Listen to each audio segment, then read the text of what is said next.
গলায় ধরে দুই গালে চুমাইতেছে, ছোট ভাই তো, বাইরে প্রতিশোধ নিস না, নানার উম্মতের জন্য মায়ের দোয়া কবুল হয়ে গেছে। সেই একটা কথা তোরে বলে যায়, কিছুদিন পর তোর উপরও বিপদ আসবে রে, আমার মায়ের দোয়া তোর বেলায় তো কবুল হয়েছে। যেদিন বিপদে আসবে রে, কেউ তো তোর পাশে আসবে না রে হাসাই হুসাইন। এদিন আমি তো ভাই কাছে থাকতাম, আমিও তো দুনিয়ায় থাকতেছি না। হুসাইন রে, বেশি বিপদে পড়ে যখন কলিজার মধ্যে অশান্তি লাগবে, দুনিয়ার কাউরে ডাকিস না, নানা নানা কইয়া ডাকিস, কলিজায় শান্তি পাবে। হাসাইন দুনিয়ার থেকে বিদায়, জি চক্রান্ত করে হুসাইনকে কিভাবে মারা যায়, হাসাইনকে মদিনায় ফালাইয়া, হুসাইনকে তো মদিনায় মারা যাবে না, চক্রান্ত করে ইবনে জিয়াদকে ডাক দিলেন। কুফা নগরীর গভর্নর, তুমি একটা কাজ করো, আমি ডাকলে তো আসবে না, কুফা নগরীর মানুষ দিয়া তুমি ডাইকা নিয়ে আসো হুসাইনকে কুফায়। কুফায় আনার পর হুসাইনকে আমরা শেষ করে দিব, আর আমাদের পথের কাটা থাকবে না। ইবনে জিয়াদ বলেন, কথা তো রাইট, চিঠি পাঠাও। চিঠি পাঠাইতে পাঠাইতে 40,000 চিঠি মদিনায় পাঠাইছে। হুসাইন চিঠি দেখে মুরব্বীদের কি বলতেছেন, চিঠি আসছে কুফায় যাইতে, যাব কিনা বলেন। মুরব্বীরা চিঠি দেখে বলেন, হুসাইন রে, কুফার চিঠির রং ভালো দেখা যায়, কুফার তরবারির ব্যবহার ভালো হবে না। হুসাইন, আমরা অন্তত পক্ষে তোমাকে যেতে দিব না, হাসাইনের ব্যথাই তো আমরা বলতে পারি না, তোমাকে যেতে দিব না। 40,000 চিঠি, বলুন কয় হাজার চিঠি? মুরব্বীরা বলে, এত চিঠি আছে, দাঁড়াও দেখি একটু পরামর্শ করে। একটা মিটিং করলেন, হুসাইনের পক্ষ থেকে কুফায় তোমরা কে যাইবা? আমাদের নিজেদের লোক যায়, হুসাইন পক্ষ থেকে একটা লোক কুফায় যায়, নিজেদের লোকের কোনো খবর যদি পায় তাহলে আমরা হুসাইনকে যেতে দিব, ও তাদের কথায় হুসাইনকে দেব না, আমরা নিজেরা পরিবেশ বুঝবো। কে যাইবা? একজন লোক দাঁড়াইলেন, ইতিহাস বলেন, যার নাম হলো মুসলিম বিন আকিল। মুসলিম বিন আকিল দাঁড়ায় বললেন, আমি যাব হুসাইনের পক্ষ থেকে। তার 2টা বাচ্চা ছিল, মোহাম্মদ ইব্রাহিম, সোনার পুতুলের মতো 2টা বাচ্চা, ছোট ছোট। বলে, আব্বা আপনি যদি চলে যান তাহলে আমরা তো মা নাই, আমরা কার কাছে থাকবো? তাদের মা মারা গেছে, কই থাকবো আমরা? তাইলে তোমরাও চলো। 3 জনের কাফেলা করে কুফা নগরীতে গিয়ে পৌঁছলেন হুসাইনের পক্ষ থেকে। হুসাইনের পক্ষের লোক পায়া কমপক্ষে 30,000 লোক হুসাইনের নামের উপর মুরিদ হইলেন, বাইয়াত গ্রহণ করলেন। বাইয়াত মুরিদ হওয়া সুন্নাত রাসূল। আবার কেউ কেউ আছে মুরিদ বাইয়াত লইয়া টিটকারি মস্কারি করে।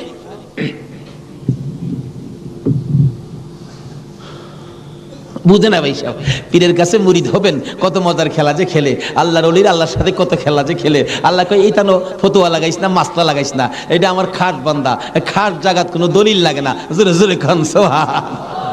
এক আলেম গেছে মুরিদ হইতো, হক্কানি এক পীর সাহেবের কাছে, এক আল্লাহর ওলির কাছে গিয়া, হুজুর মুরিদ হইতে আইছি। আলেম কইতেছে, বাবা মুরিদ যে হইতে আইছো, মুরিদ হইলে তো পীরের কথা মানুন লাগে। হুজুর পীরের কথা তো মানতে হবে, মানবো। তাহলে শোনো, আজকে তুমি এশারের নামাজটা পড়তে পারবা না। আচ্ছা, এই কথা কইলে কি আপনারা মানবেন? হগল পীরে কয় নামাজ পড়তে হইব, আপনি কোন নামাজ পড়তে পারবে না। আরে বাবা, সব সময় তো তুমি পড়বা, আজকের এশারের নামাজটা খালি তুমি বাদ দিবা। অন কেন কইছে? এটা তো শরীয়ত আর বুঝে না, কিন্তু মারফতলা তো জানে এর মধ্যে কিছু আছে। বলবো ভাই সাহেব, কষ্ট হইতাছে আপনাদের? হুজুর কোন কি? হ্যাঁ, আজকে এশারের নামাজটা পীরের কথা মানবা না? তা তো মানতে হবে। আচ্ছা ঠিক আছে, বাড়িতে যার কয় নামাজ যদি বাড়িতে পড়া লাই, আপনি কি হুজুর দেখবে? আমি তো সেই। আচ্ছা, যে বেটা পীর হয়েছে, এই বেটা কি খবর রাখে না? রাখে না? এই চিটাগাঙ্গের পীর আমরা ভৈরবের খবর রাখতে পারে না? বুঝে আসে না? যেমন সহজে বুঝতে গেলে একটা ঘটনা বলতে হয়, বলবো?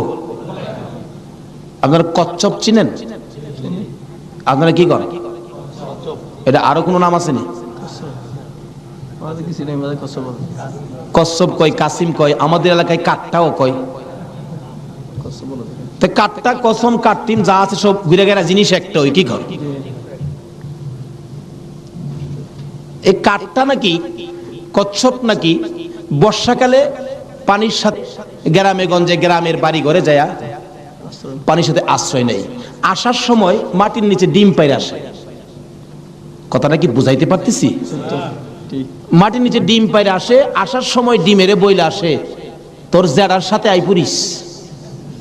কার সাথে আইতো? জেডা হইল জ্যৈষ্ঠ মাস, জ্যৈষ্ঠ মাসে প্রচন্ড বৃষ্টি হয়, তো বৃষ্টির পানিতে মাড়ি কাইটা যা, মাড়ি কাইটা গেলে ডিম ভাইরিব, বাচ্চা ফুটবো, এই কয়ে দেয় যে তোর যারার সাথে আই পুরিস। এই 3.5 মাইল দূরে ডিম পাইরা বইলে আইছে যারার সাথে আই পুরিস। ডিম তো ফুটতেই তো না। 3.5 মাইল দূরেতে আপনাদের কর্ণফুলী নদীর থেকে গিয়া ওই মাঝে মাঝে 3.5 মাইল ভিতরে ডিমের দিকে শীষ ধরে। 3.5 মাইল দূরের থেকে একটা কচ্ছপ যদি ডিমের উপরে তা দিয়া ডিমের বাচ্চা ফোড়াইতে পারে, আল্লাহর বন্ধুরা 3,500 মাইল দূরে থাকলেও একটা মুরিদের দিকে এই নজর দিতে পারবে কিনা কোন তো? 3.5 মাইল দূরেতে ডিমের দিকে তা দেয় শীষ ধরে, এই তাই ডিম ফুইটা জ্যৈষ্ঠ মাসও জাড়ার লগে পানির সাথে বাইসাই। এই ক্ষমতা আল্লাহর ওলিদের আছে কিনা বলুন তো? এটা কে দিছে? আর জোরে কোন? সে আল্লাহর ওলি বলছেন, বাবা আজকে এশারের নামাজটা পড়িস না, যা। যার কয় হুজুর পড়তাম না, তো কইলেন আপনার সাথে, বাড়িতে গিয়ে পয়রা লাইলে কি আর আপনি দেখবেন? আল্লাহর ওলি দেখবে কি না? বাড়িতে গিয়ে কয় হুজুর কইছে নামাজটা ছাইরা দিতাম, হুজুরের কথা তো মানতে হবে, একবারে সব না ছাইরা খালি ফরজটা পয়রা লাই, একবারে কেমনে বাদ দিলাই, সারা জীবন নামাজ পড়লাম, আজকে নামাজটা কেমনে বাদ দিলাই, শুধু ফরজটা পয়রা ঘুমাই রইছে। রাত্রে নবীজি আইসা ডাকতেছে, কি রে আজকে এই আমার সুন্নত ছাইরা দিলি? পীরের কথা হই না, কি করলাম, আফসোস। অথচ কোন খেলা খেলাইছে এটা গেলাম, হ্যাঁ ওহনো বুঝছে না।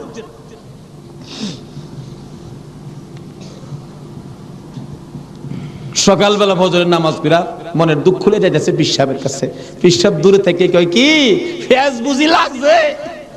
তাহলে বুঝা গেল খবর পীর সাহেবের কাছে।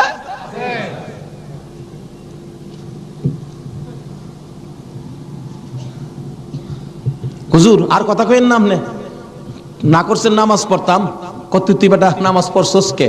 আরে কই কি আমি নামাজ পড়ছি না করছি আপনি জানেন কেমনে? বেটা খালি সুন্নতটা বাদ দিছস, তোর খেয়াল নাই ফরজটা যে পড়ছস, আমি কি জানি না মনে করছস? হুজুর ফাইরে লাইছে। হুজুর কি ফেস হইছে জানেন কি? আমি খালি আপনি তো কইছেন নামাজ পড়িস না, একবারে কেমনে বাদ দেই, আমি ফরজটা পড়ে ঘুমাই রইছি, সুন্নতটা পড়ি নাই। এই জন্য রাত্রে আইসা হুজুর আমারে ডাকতেছে, নবীজি কি রে আজকে আমার সুন্নত বাদ দিলাইলি? হুজুর এই সর্বনষ্ট হইছে। নবীজি এসে ডাকতেছে, আল্লাহর ওলি কয়, বেটা এইটার লাগি তো কইছিলাম আজকে যদি ফরজটা সহ ছাইরা দিতে, আজকের নামাজটা খালি ছাইরা দিতে, সুন্নতটা বাদ দিও না, নবীজি আইসা তোরে ডাকতেছে, যদি ফরজটাও বাদ দিতে আমার কথায় আমার আল্লাহ আয়া তোরে ডাকলো। ভাই সাহেব এটা বুঝতে গেলে শরীয়তের মাদ্রাসার পরে মারিফতের মাদ্রাসায় ভর্তি হতে হবে। জানি চট্টগ্রামটা পীর মাসের দিক দিয়া বাংলাদেশের মধ্যে আপনারা উপরে আছেন, এই জন্য আমরা আপনাদেরকে শ্রদ্ধা করি। আল্লাহ হায়াত দেখ সকলকে, সকলে বলুন আমিন। যাই হোক ওইদিকে আমার আলোচনা না, আমার আলোচনা হলো কারবালা। যাই হোক কারবালার দিকে পৌঁছে গেছি, আধা ঘন্টা সময় দিতে রাজি আছেন না আপনারা? আসুন। হাইরে কারবালা, যাচ্ছি এবার কারবালা। এবার চিঠি পাইলেন কয় হাজার? মুসলিম বিন আকিল চলে গেলেন, 30,000 লোক মুরিদ হলেন, বাইয়াত গ্রহণ করলেন। খালি কয় মুসলিম বিন আকিল হুসাইনকে কুফায় আনেন না, আমরা হুসাইনকে দেখতাম। তো কুফা নগরী বড় মসজিদে বসে মুসলিম বিন আকিল চিঠি লিখলেন, হুসাইন আর কোনো ভয় নাই, এখানে পরিবেশ আপনার জন্য পাগল, আসলেও পাগল, কিন্তু খারাপ তো খালি এজিদের বংশ। চিঠি পাওয়া মাত্র আপনি চলে আসেন। চিঠি গিয়ে পৌঁছে মহরমের 1 তারিখ। হুসাইন 6 মাসের শিশু আলী আসগর সহ মেয়ে পুরুষ মিলে 72 জনের কাফেলা নিয়ে রওনা হলেন কুফার দিকে, যেহেতু চিঠি পাইছে মুসলিম বিন আকিলের হাতে। ওদিক দিয়ে যেই চিঠি পাঠাইছে শুনছে ইবনে জিয়াদ এজিদের পক্ষের লোক আইসা সবাইকে সরিয়ে দিয়ে, লম্বা ঘটনা, মুসলিম বিন আকিলকে মসজিদের বারিন্দার মধ্যে ফালাইয়া গলায় ছুরি চালাইয়া জব করে দিলেন। মুসলিম বিন আকিলের 2টা ছোট্ট বাচ্চা ছিলেন, মোহাম্মদ ও ইব্রাহিম। 2টা বাচ্চা 12 বছর 13 বছর, সোনার পুতুল। খবর পাইলেন বাবাকে জব করে দিয়েছে, দৌড়াইয়া পালাই রে জঙ্গলায় যায় লুকায়। দুই ভাই পরামর্শ করে, আমরা দুই ভাইকে যদি ধরতে পারে রে আমাদেরকেও জব করে ফেলবে, বাচ্চা মানুষ।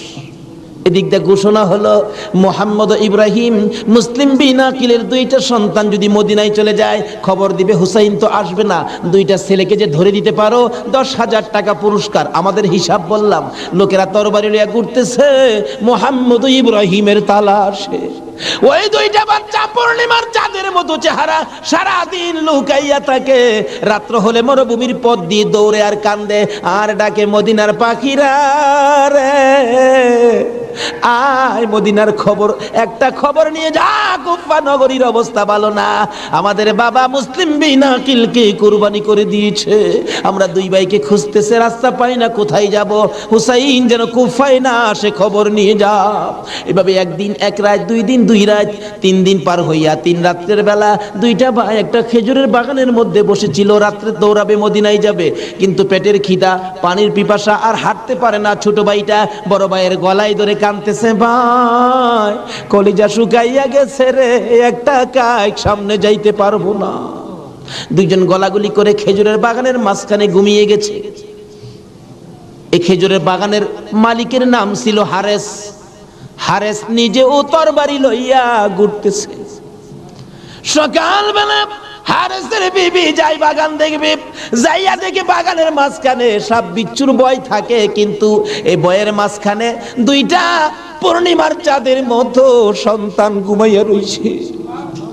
আস্তে আস্তে কাছে যাইয়া ছোট্ট ভাইটার মাথায় হাত দিলে চোখ খুলে দেখি কুফার মহিলা, চিৎকার মারছে, ভাই গো আর ঘুমাইস না, কুফাবাসী আমরার খবর পেয়ে ফেলছে, মদিনায় বুঝি আর যাওয়া হবে না, তুমি আমার মা লাগো, আমার মা নাই, বাবা নাই, আমরা মদিনার সন্তান, আমরা মদিনার আওলাদ, কুফাবাসীর কাছে আমাদের খবর দিও না।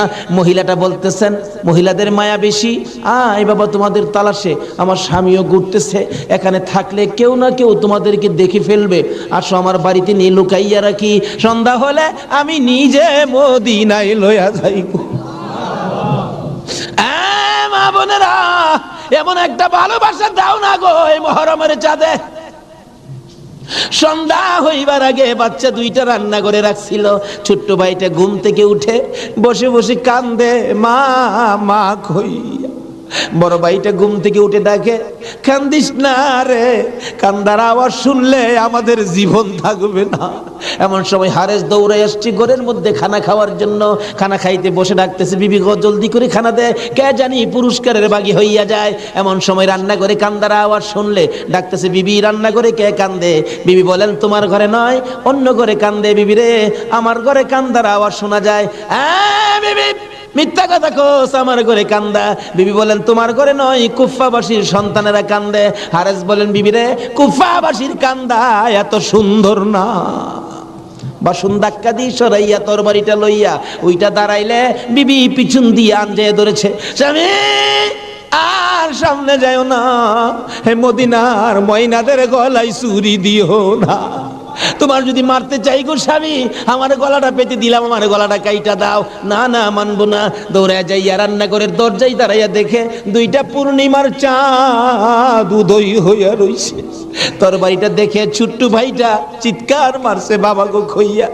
বড় ভাইটা কান্দে, কান্দিস না, আমার বাবা গেল যেইভাবে রে, আমরাও যাইব সেইভাবে। এইভাবে যারা জীবন দিয়েছে সেটাই হলো আমার আল্লাহর রাস্তা।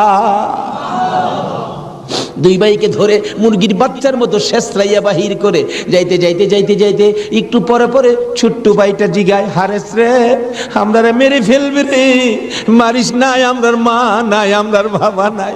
আকাশের দিকে তাকাইয়া ডাকে, আরে আকাশের পাখিরা রে, আয় একটা খবর নিয়া হুসাইনের কাছে পৌঁছে দে, হুসাইন যেন কুফায় না আসে। রওনা হলেন, যাইতে যাইতে সন্ধ্যা হয়ে যায়, পুরাত নদীর কিনার দিয়ে যাচ্ছে।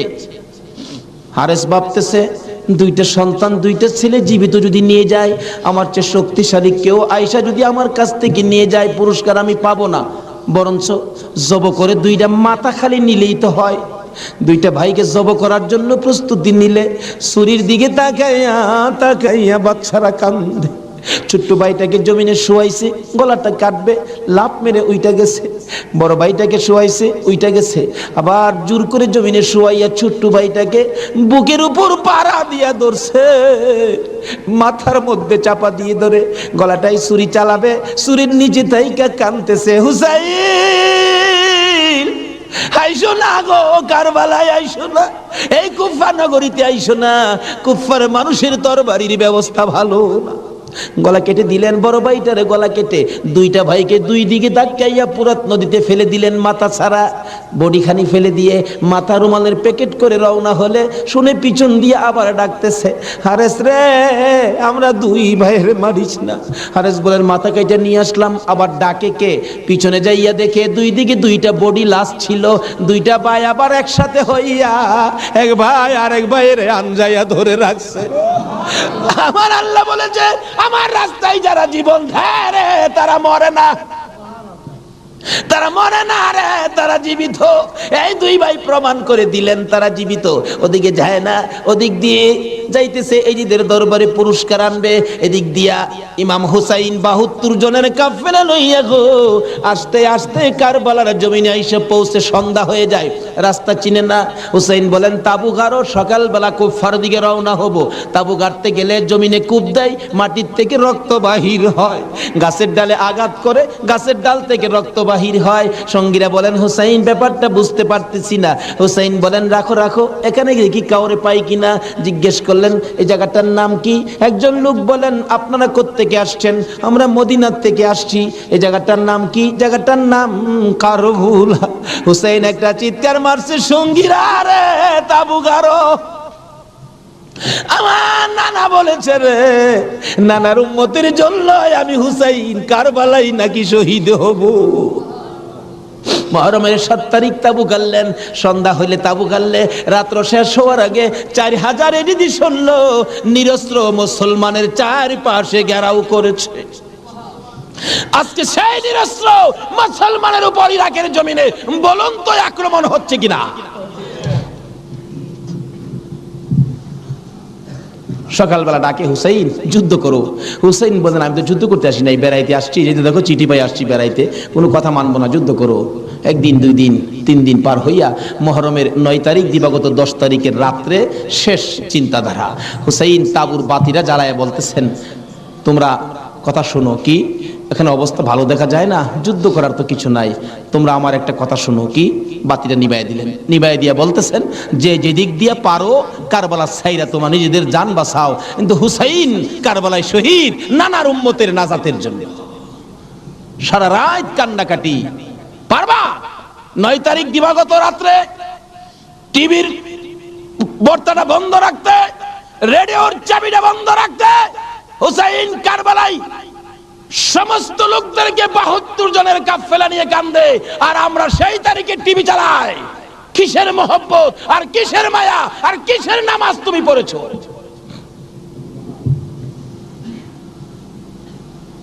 যদি কথা দিতে পারো 9 তারিখ দিন গিয়া রাত্রে টিভি আর চালাবো না, আর গান বাজনা করবো না, হুসাইন তোমার জন্য ওই ফুলসিরাতের কিনারে দাঁড়ায় থাকবে।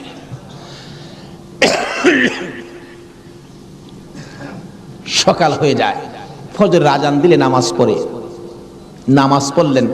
এত বিপদ তারপরও হুসাইন নামাজ ছাড়ে না পড়ে। তাহলে বোঝা গেল এই নামাজ ছাড়া গেলে হুসাইনকে পাবো না। নামাজ পড়ে কোরআন শরীফ পড়তে বসছেন, এমন সময় শাহরবানু এই 6 মাসের বাচ্চাটা নিয়ে ডাকতেছেন, স্বামী স্বামী গো 3 দিন পর্যন্ত খানা পিনা কিচ্ছু নাই তাবুতে, এই মরুভূমির গরমের তাপে বাচ্চাটার কলিজা পর্যন্ত শুকায় গেছে, দেখো জিহ্বাটা নাড়াইতে পারতেছে না, 6 মাস কথা বলতে পারে না, তো একটু পানি যদি খাওয়াইতে পারো মনে হয় বাচ্চাটা বেঁচে যাবে, না হয়তো বাচ্চাটা মরে যাবে। হুসাইন কো দাও দাও দাও, কোলে নিয়ে কাঁদতেছে আর ডাকতেছে, এই দিদি সৈন্যরা রে এরকম বাচ্চা তো তোদেরও আছে, দুষ করলে আমরা করছি, এই তো কোনো দুষ করে নাই, একটু পানি বাচ্চাটারে দে, আমার নানা না হইলে কিচ্ছুই হইতো না, এই পানি হইতো না, আজকে আমার নানার আওলাদ মারা যাবে পানির জন্য, একটু পানি দে, অনুরোধ তোদের কাছে একটু পানি বাচ্চাটারে দে, আমাদেরকে দরকার নাই, বাচ্চাটারে দে। এভাবে ডাকতেছে আর যাইতেছে। দূর থেকে একটা এরিদি সৈন্য হুসাইনের দিকে লক্ষ্য করে তীর মারলেন, তীর আইসা হুসাইনের গায়ে তো লাগলো না, হুসাইনের কোলে 6 মাসের শিশুর কলিজাটার মাঝখান দিয়ে তীর ঢুকে গেছে। আলী আসগর বাবার মুখের দিকে তাকাইয়া জিহ্বাটা বাহির করে দিছে, দুইটা চোখ উল্টাইয়া চোখের পানি ছেড়ে ছেড়ে বুঝাইতেছে, বাবা গো মায়ের কাছে বলে দিও আর জীবনে পানি চাইতাম না। হুসাইন বলেন, টান দিয়ে তীরটা যখন খুলে ফেললাম, তীরের আগার মধ্যে আমার বাবার কলিজা সিরা আইসা পড়ছে। মৃত শিশু খুলে লইয়া তাবুর পাশে যাইয়া লম্বা ঘটনা ডাকতেছে, ও শাহর বানু কোথায়? কেন? এই যে নাও তোমার ছেলেরে পানি খাওয়াইছি।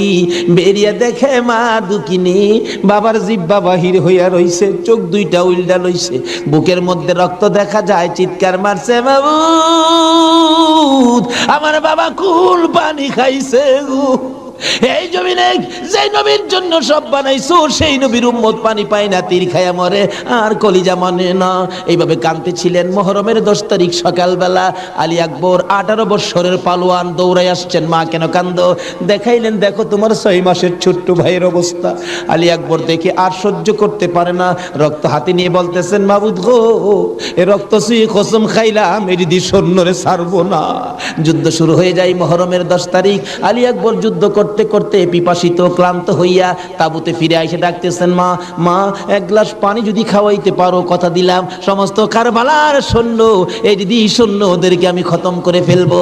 মা চোখের পানি ছেড়ে ছেড়ে বলেন, আলী আকবর রে, পানি যদি থাকতো তোর ভাই কি তীর খায়া মরতো? নাই রে বাবা, পানি নাই, পানি নাই। মায়ের পায়ে সালাম করলেন আর চোখের পানি ছেড়ে দিলেন। মা মা গো বিদায় দাও গো, দেখা হবে হাসরের ময়দানে। যাইতে যাইতে যাইতে যাইতে একটু যাই আবার ফিরে ফিরে চাই, মা বিদায় দাও, দেখা হবে হাসরের ময়দানে। মা দুইটা হাত বাড়ায়া ডাকে, আর ফিরে ফিরে চাইস না রে বাবা, আর ফিরে চাইস না, সহ্য হয় না। যুদ্ধ করতে করতে আলী শহীদ। এইভাবে পুরুষ যারা ছিল সব শহীদ, শুধুমাত্র বাকি জয়নাল আবদিন বিমারি আর ইমাম হুসাইন। হুসাইন তরবারিটা নিয়ে পোশাক পরে তৈয়ার হলেন। জয়নাল আবদিন দাঁড়াইতে পারে না, পড়ে যায়, তারপরেও ডাকে, হুসাইন গো তুমি যাইও না, আমি জয়নাল যাব। বিমারি উঠতে পারে না, তবু হুসাইনের পক্ষে যাইতে চায়, আর আমরা শক্তিশালী হইয়াও হুসাইনের পক্ষে যাইতে চায় না। এবার বলতেছেন, জয়নাল রে তুমি যাও না, তুমি যদি যুদ্ধের ময়দানে শহীদ হয়ে যাও নবীর বংশের বাতি টুকুন কে জ্বালাবে। হুসাইন যুদ্ধে চলে যায়। লম্বা ঘটনা সংক্ষেপ করে দিলাম। মুহররমের 10 তারিখ যুদ্ধ করতে করতে তীরের আঘাত বল্লমের আঘাত লাগে আর রক্ত জর্জর করে পড়ে, রক্তে জামা ভিজে যায়, গোড়ার পিঠ পর্যন্ত লাল হয়ে যায়। আরে রক্তে লালে লাল হইল কারবালার ময়দান, বলুন রক্তে লালে লাল হই শহীদ হলো ইমাম হুসেন নবীর জানের জান, শহীদ হলো ইমাম হুসেন নবীর জানের জান। রক্তে লালে লাল হইল কারবালার ময়দান, হায়রে রক্তে লালে লাল হই এজিদ সেনা সীমার এসে হুসাইনের বুকে বসে, এজিদ সেনা সীমার এসে হুসাইনের বুকে বসে, ছুরি দিয়ে কাটে গলা বাঁচে না আর প্রাণ, ছুরি দিয়ে কাটে গলা বাঁচে না আর প্রাণ। রক্তে লালে লাল হইল কারবালার ময়দান, হায়রে রক্তে লালে লাল হইল। দুধের শিশু আলিয়াস ঘরে পানি চাইলো মায়ের দ্বারে, দুধের শিশু আলিয়াস ঘরে পানি চাইলো মায়ের দ্বারে, পানি পানি বলে সে যে দিয়ে গেল প্রাণ, পানি পানি বলে সে যে দিয়ে গেল প্রাণ। রক্তে লালে লাল হইল কারবালার ময়দান, হায়রে রক্তে লালে লাল হইল। শহীদ হলো ইমাম হুসেন নবীর জানের জান, শহীদ হলো ইমাম হুসেন নবীর জানের জান। রক্তে লালে লাল হইল কারবালার ময়দান, হায়রে রক্তে লালে লাল হইল। বলতেছিলাম হুসেন সমস্ত শরীর থেকে রক্ত ঝরে ঝরে দুর্বল হয়ে যায়, পানির পিপাসিত ক্লান্ত হইয়া গোড়ার থেকে নেমে যায়, পুরাত নদীর পুনার কিনারে যাইয়া একটু পানি হাতে নেয় খাওয়ার জন্য, হাতে নেয় পানি হয়ে যায় রক্ত। হুসাইন কান্দে, মাবুদ গো আমার নানা না হইলে কিছু হইতো না, আমার নানা না হইলে জগতের কিছু হতো না, পানিও হতো না। আজকে নানার বংশ, নানার আওলাদ পানি পায় না, আমি হুসাইন পানি খাবো না। এবার দৌড়া যাইয়া আবার চাইলেন ঘোড়ার উপরে উঠবো, যুদ্ধ করবে। হুসাইন ঘোড়ার উপরে উঠতে চায়, শরীর দুর্বল, ঘোড়ার উপরে উঠতে পারে না, বারবার চেষ্টা করে উঠতে পারে না। অবশেষে ঘোড়ার উপরে পিঠটার মধ্যে হাতটা দিয়ে মাথাটা ফালাইয়া কাঁদতেছে, বাবু আমার নানার উম্মতের জন্য মায়ের দোয়া বুঝি কবুল হয়ে গেছে। বহু চেষ্টা করলেন, ঘোড়ার পিঠের উপরে আর উঠতে পারে না। দৌড়া এসে সীমার ধাক্কা দিয়ে জমিনে ফালাইয়া বুকের উপর চড়ে বসছে। হুসাইন বলেন, সীমার রে, আমার নানা বলেছে রে কারবালায় শহীদ হব, আমার নানার উম্মতের মুক্তি পাবো। সীমার, আজকে জুমার দিন আমারে 2 রাকাত জুমার নামাজ পড়ার সুযোগ দে। ও নবীর উম্মতেরা, নবীর আশিকেরা, হুসাইনের আশিকেরা গো, এই 2 রাকাত নামাজ জুমার নামাজ ছাইরো না, আমার নবীর শাফায়াত নসিব হবে না। রক্তে লাল হইয়া যদি হুসাইন 2 রাকাত জুমার নামাজ পড়তে পারে গো, আজকাল থেকে কথা দিতে হবে, জীবনে কোনো দিন জুমার নামাজ ছাড়তে পারবা না। জুমার নামাজ আদায় করতে সময়টুকুন দিলে নামাজ শুরু করে দিলেন। রুকু সিজদার কাজ শেষ করে তাশাহুদে বসে সালাম ফিরানের আগ পর্যন্ত কাছাকাছি বসে বসে এই যদি সৈন্যরা নামাজের ভিতরে প্রত্যক্ষদর্শীরা বলেন, এক একটা করে তীর মারে হুসাইনের গায়ে। ডান দিক দিয়ে যদি তীরটা মারতো, বাম দিক দিয়ে বেরিয়ে যাইতো, সামনে দিয়া মারলে পিছন দিয়া বেরিয়ে যায়, এই কিসিমের তীর গো। নামাজের ভিতরে বাহুতুরটা তীর লাগাইছে। হুসাইন সালামটা ফিরাইয়া নানা গো কইয়া কালতে কালতে জমিনে গড়াগড়ি শুরু করে দিলে। নিষ্ঠুর পাষাণ এই দিদি সৈন্যের সীমার গলা কাইটা মাথা আলাদা করে নিয়ে গেছে। হুসাইন শহীদ হয়ে যায়। ওদিকে দিয়ে ডাকতেছে। মুহররমের 10 তারিখ সন্ধ্যা যখন হয়ে গেল, উম্মে সালমা বলেন, আমি মাগরিবের পর থেকে শুনতেছি নবীর রওজার চারপাশে কে যেন হাউ মাউ করে কাঁদতেছে। মনে বড় অশান্তি, কিসের কান্দার আওয়াজ। দৌড়ায় যাইলাম, যাইয়া দেখি কোনো মানুষ দেখি না, কে যেন কান্দে। এসারের নামাজ পড়ে আমি উম্মে সালমা ঘুমের ঘরে ঘুমিয়ে গেলাম। এমন সময় দেখি আল্লাহর বন্ধু কাঁদতে কাঁদতে কোত্থেকে যেন আসতেছে। কাছাকাছি আসার পরে দেখি আবার রাসূলের গায়ে রক্ত মাখা মাটি দেখা যায়। উম্মে সালমা বলেন, হুজুর কেন কান্দেন রক্ত মাখা মাটি শরীরে লইয়া? আমার নবী বলেন, উম্মে সালমা রে, বোতলের মাটির দিকে তাকাইয়া দেখ, বোতলের মাটির অবস্থাগুলো দেখ। উম্মে সালমা বলেন, তাকাইয়া দেখি বোতলের মাটি লাল হয়ে গেছে। আবার রাসূল বলেন, উম্মে সালমা রে, আমার হুসাইন কারবালায় নাই রে, কারবালায় না।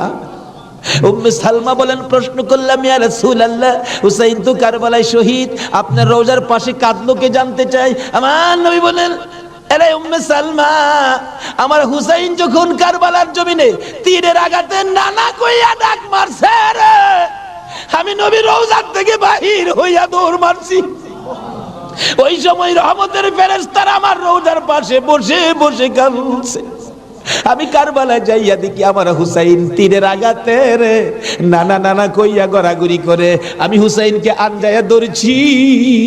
হুসাইন তীরের আঘাতে যতটা গইর দিছে রে, আমি রাসূল হুসাইনের সাথে ততটা গইর কারবালার জমিনে দিয়েছি। এই হুসাইনের রক্ত কারবালার মাটিতে পড়েছে, এই রক্ত মাখা মাটি আমি নবীর গায়ে লাগছে। এই উম্মে সালমা জানাইয়া দিস রে, এই রক্ত মাখা মাটি আমি রাসূলের কাছে জমা থাকবে।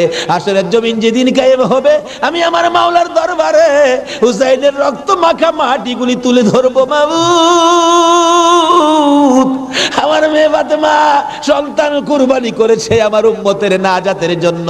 এই যে দেখো হুসাইনের কারবালার রক্ত মাখা মাটি তুলে ধরলাম, আর ফাতেমা হুসাইনের মাথাটুকু লইয়া দাঁড়াইয়া বলবে, আমি হুসাইনের মাথাটুকু তুলে ধরলাম। মাবুদ গো, এর বিনিময়ে আমার বাবার উম্মতের মাফ করে দাও। নারে রিসালাত, নারে গাউসিয়াত, হায়াতুন নবী, জিন্দান নবী, নূরুন নবী, আলে সুন্নাত ওয়াল জামাত, আল্লামা তাফাজ্জল হোসেন সাহেব। ভাই সাহেব, এই যদি হয় হুসাইনের রক্ত আমাদের নাজাত, এই যদি হয় ফাতেমার সন্তান কুরবানি করে আমাদের জন্য, রাসূল যদি এত কষ্ট করে আমাদের জন্য, এই আহলে বায়েতের মহব্বত আমাদের কাছে থাকা দরকার আছে কিনা বলুন তো? তাদের আলোচনা, তাদের জীবনী আমাদের প্রত্যেকের অন্তরে রাখা দরকার আছে কিনা বলুন তো? আল্লাহ আমাদেরকে আজকের মাহফিলে সে বুঝটুকুন দান করে দেখ, সকলে বলুন আমিন। আমার ভাই হুসাইন কই? হুসাইনকে ডেকে ডেকে আমার পাশে আনো। হুসাইন খবর পাইয়া দৌড়াই আইসা দেখে বড় ভাইয়ের সমস্ত চেহারা সবুজ হয়ে গেছে। একটা চিৎকার মারছে, মা মা গো, তোমার দোয়া বুঝি আজকে কবুল হয়ে যায়। দৌড়ে যাইয়া হাসাইনের গলায় ধরছে, ভাই রে ভাই, কে তোমার এই অবস্থা করেছে? আমি হুসাইন তার প্রতিশোধ নিব।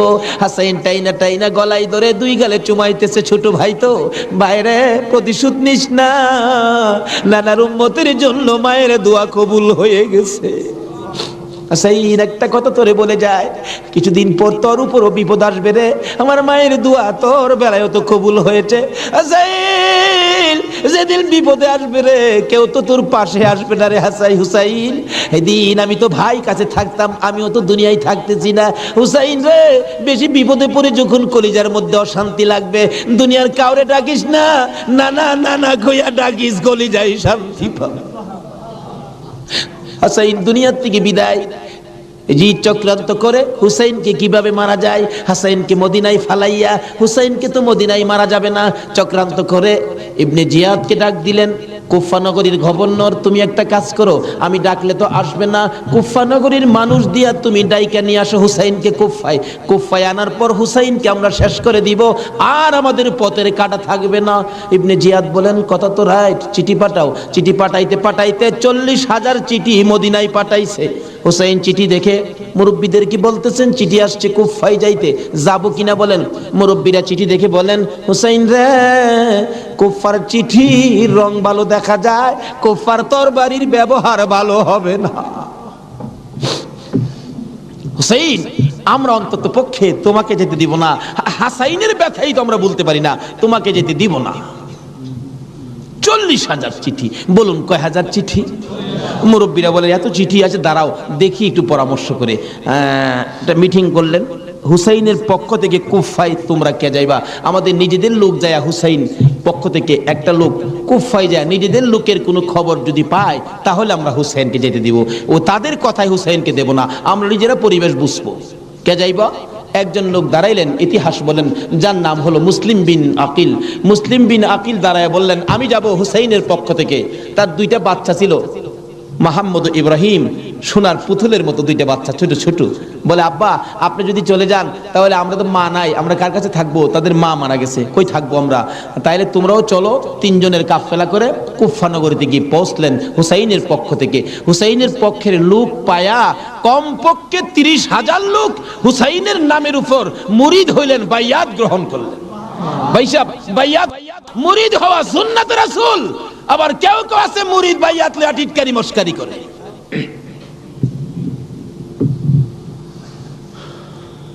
বুঝে না ভাই সাহেব, পীরের কাছে মুরিদ হবেন, কত মজার খেলা যে খেলে, আল্লাহর ওলির আল্লাহর সাথে কত খেলা যে খেলে। আল্লাহ কয়, এই তানো ফতুয়া লাগাইস না, মাসলা লাগাইস না, এটা আমার খাট বান্দা, খাট জাগাত কোনো দলিল লাগে না, জোরে জোরে খান সোহা। এক আলেম গেছে মুরিদ হইতো, হক্কানি এক পীর সাহেবের কাছে, এক আল্লাহর ওলির কাছে গিয়া, হুজুর মুরিদ হইতে আইছি। আলেম কইতেছে, বাবা মুরিদ যে হইতে আইছো, মুরিদ হইলে তো পীরের কথা মানুন লাগে। হুজুর পীরের কথা তো মানতে হবে, মানবো, তাহলে শোনো, আজকে তুমি এশারের নামাজটা পড়তে পারবা না। আচ্ছা, এই কথা কইলে কি আপনারা মানবেন? হগল পীরে কয় নামাজ পড়তে হইব, আপনি কোন নামাজ পড়তে পারবে না। আরে বাবা, সব সময় তো তুমি পড়বা, আজকের এশারের নামাজটা খালি তুমি বাদ দিবা। অন কেন কইছে এটা তো শরীয়ত আর বুঝে না, কিন্তু মারফতলা তো জানে এর মধ্যে কিছু আছে। বলবো ভাই সাহেব, কষ্ট হইতাছে আপনাদের? হুজুর কোন কি? হ্যাঁ, আজকে এশারের নামাজটা পীরের কথা মানবা না? তা তো মানতে হবে। আচ্ছা ঠিক আছে, বাড়িতে যার কয় নামাজ যদি বাড়িতে পড়া লাই, আপনি কি হুজুর দেখবে? আমি তো সেই। আচ্ছা, যে বেটা পীর হয়েছে এই বেটা কি খবর রাখে না? রাখে না? এই চিটাগাঙ্গের পীর আমরা ভৈরবের খবর রাখতে পারে না? বুঝে আসে না? যেমন সহজে বুঝতে গেলে একটা ঘটনা বলতে হয়, বলবো? আপনারা কচ্ছপ চিনেন? আপনারা কি করেন? এটা আরো কোনো নাম আছে নি? কচ্ছপ কয়, কাসিম কয়, আমাদের এলাকায় কাঠটাও কয়।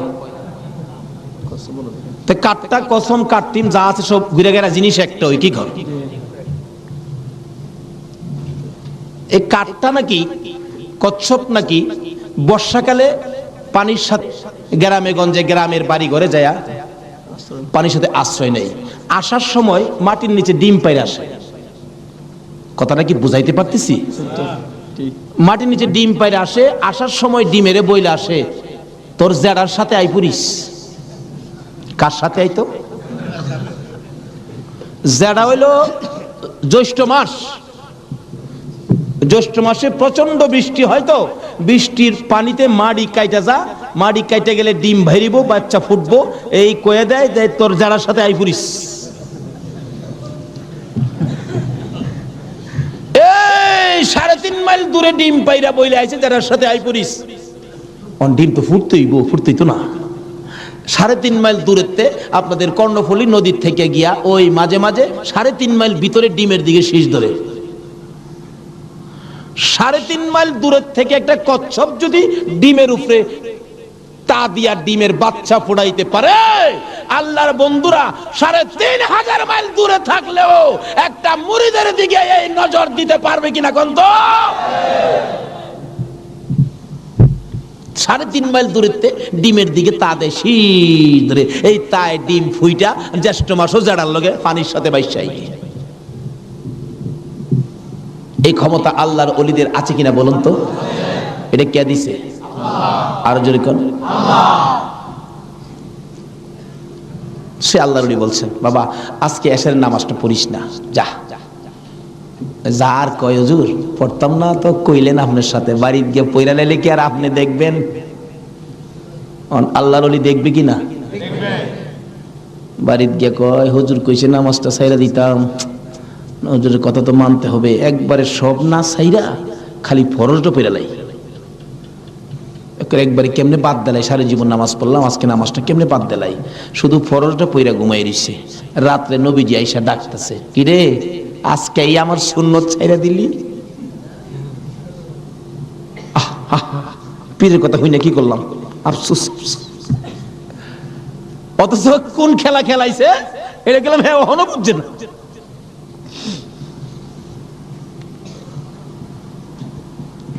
সকালবেলা ফজরের নামাজ পড়া মনের দুঃখ খুলে যাইতেছে পিসাবের কাছে।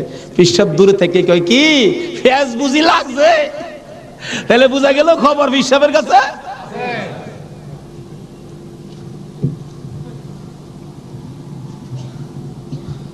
হুজুর আর কথা কইেন না, আপনি না করছেন নামাজ পড়তাম, কত তুই বেটা নামাজ পড়ছস কে?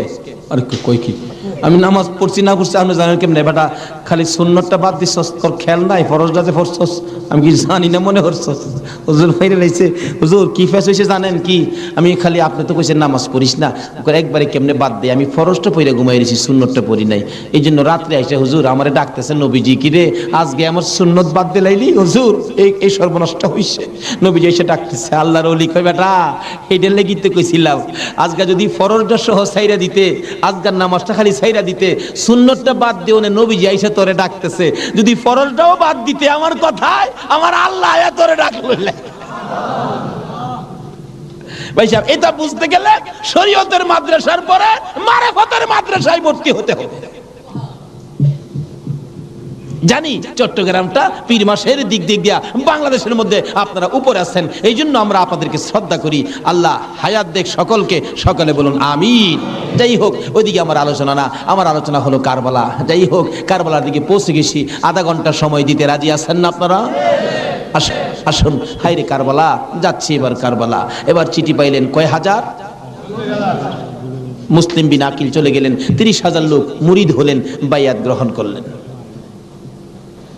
খালি কয় মুসলিম বিন আকিল হুসাইনকে কুফায় আনেন না, আমরা হুসাইনকে দেখতাম। তো কুফা নগরী বড় মসজিদে বসে মুসলিম বিন আকিল চিঠি লিখলেন, হুসাইন আর কোনো ভয় নাই, এখানে পরিবেশ আপনার জন্য পাগল, আসলেও পাগল, কিন্তু খারাপ তো খালি এজিদের বংশ। চিঠি পাওয়া মাত্র আপনি চলে আসেন। চিঠি গিয়ে পৌঁছে মুহররমের 1 তারিখ। হুসাইন 6 মাসের শিশু আলী আসগর সহ মেয়ে পুরুষ মিলে 72 জনের কাফেলা নিয়ে রওনা হলেন কুফার দিকে, যেহেতু চিঠি পাইছে মুসলিম বিন আকিলের হাতে। ওদিক দিয়ে যেই চিঠি পাঠাইছে শুনছে ইবনে জিয়াদ এজিদের পক্ষের লোক আইসা সবাইকে সরিয়ে দিয়ে, লম্বা ঘটনা, মুসলিম বিন আকিলকে মসজিদের বারিন্দার মধ্যে ফালাইয়া গলায় ছুরি চালাইয়া জব করে দিলেন।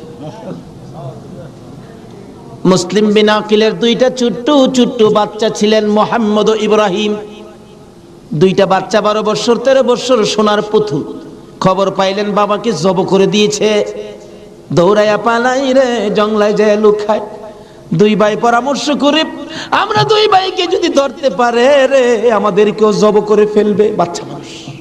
এদিক দিয়ে ঘোষণা হলো মোহাম্মদ ইব্রাহিম মুসলিম বিন আকিলের 2টা সন্তান যদি মদিনায় চলে যায়, খবর দিবে হুসাইন তো আসবে না, 2টা ছেলেকে যে ধরে দিতে পারো 10,000 টাকা পুরস্কার। আমাদের হিসাব বললাম, লোকেরা তরবারি লইয়া ঘুরতেছে মোহাম্মদ ইব্রাহিমের তালাশে। ওই 2টা বাচ্চা পূর্ণিমার চাঁদের মতো চেহারা, সারাদিন লুকাইয়া থাকে। রাত্র হলে মরুভূমির পথ দিয়ে দৌড়ে আর কান্দে আর ডাকে, মদিনার পাখিরা রে আয়, মদিনার খবর, একটা খবর নিয়ে যা, কুফা নগরীর অবস্থা ভালো না, আমাদের বাবা মুসলিম বিন আকিলকে কুরবানি করে দিয়েছে। আমরা 2 ভাইকে খুঁজতেছে, রাস্তা পাই না, কোথায় যাব? হুসাইন যেন কুফায় না আসে, খবর নিয়ে যা। এভাবে 1 দিন 1 রাত, 2 দিন 2 রাত, 3 দিন পার হইয়া 3 রাত্রের বেলা 2টা ভাই একটা খেজুরের বাগানের মধ্যে বসেছিল। রাত্রে দৌড়াবে, মদিনায় যাবে, কিন্তু পেটের খিদা, পানির পিপাসা, আর হাঁটতে পারে না। ছোট ভাইটা বড় ভাইয়ের গলায় ধরে কাঁদতেছে, ভাই কলিজা শুকাইয়া গেছে রে, একটা কাজ সামনে যাইতে পারবো না। 2 জন গলাগুলি করে খেজুরের বাগানের মাঝখানে ঘুমিয়ে গেছে। এই খেজুরের বাগানের মালিকের নাম ছিল হারেস। হারেস নিজে ও তরবারি লইয়া ঘুরতেছে। সকালবেলা হারেসের বিবি যাই বাগান দেখবে, যাইয়া দেখে বাগানের মাঝখানে সাপ বিচ্ছুর ভয় থাকে, কিন্তু এই ভয়ের মাঝখানে 2টা পূর্ণিমার চাঁদের মতো সন্তান ঘুমাইয়া রইছে। আস্তে আস্তে কাছে যাইয়া ছোট্ট ভাইটার মাথায় হাত দিলে চোখ খুলে দেখি কুফার মহিলা। চিৎকার মারছে, ভাই গো আর ঘুমাইস না, কুফাবাসী আমরার খবর পেয়ে ফেলছে, মদিনায় বুঝি আর যাওয়া হবে না। তুমি আমার মা লাগো, আমরার মা নাই, বাবা নাই, আমরা মদিনার সন্তান, আমরা মদিনার আওলাদ, কুফাবাসীর কাছে আমাদের খবর দিও না। মহিলাটা বলতেছেন, মহিলাদের মায়া বেশি, আয় বাবা তোমাদের তালাশে, আমার স্বামীও ঘুরতেছে, এখানে থাকলে কেউ না কেউ তোমাদেরকে দেখে ফেলবে, আসো আমার বাড়িতে নিয়ে লুকাইয়া রাখি, সন্ধ্যা হলে আমি নিজে মদিনায় লইয়া যাইব। মা বোনেরা, এমন একটা ভালোবাসা দাও না গো এই মুহররমের চাঁদে। সন্ধ্যা হইবার আগে বাচ্চা 2টা রান্না করে রাখছিল। ছোট্ট ভাইটা ঘুম থেকে উঠে বসে বসে কান্দে, মা মা কই। বড় ভাইটা ঘুম থেকে উঠে দেখে, কান্দিস না রে, কান্দার আওয়াজ শুনলে আমাদের জীবন থাকবে না। এমন সময় হারেস দৌড়ে আসছে ঘরের মধ্যে খানা খাওয়ার জন্য। খানা খাইতে বসে ডাকতেছে, বিবি গো জলদি করে খানা দে, কে জানি পুরস্কারের বাগি হইয়া যায়। এমন সময় রান্না করে কান্দার আওয়াজ শুনলে ডাকতেছে, বিবি রান্না করে কে কান্দে? বিবি বলেন, তোমার ঘরে নয়, অন্য ঘরে কান্দে। বিবি রে, আমার ঘরে কান্দার আওয়াজ শোনা যায়। বিবি মিথ্যা কথা কোস, আমার ঘরে কান্দা। বিবি বলেন, তোমার ঘরে নয়, কুফাবাসীর সন্তানেরা কান্দে। হারেস বলেন, বিবি রে, কুফাবাসীর কান্দা এত সুন্দর না।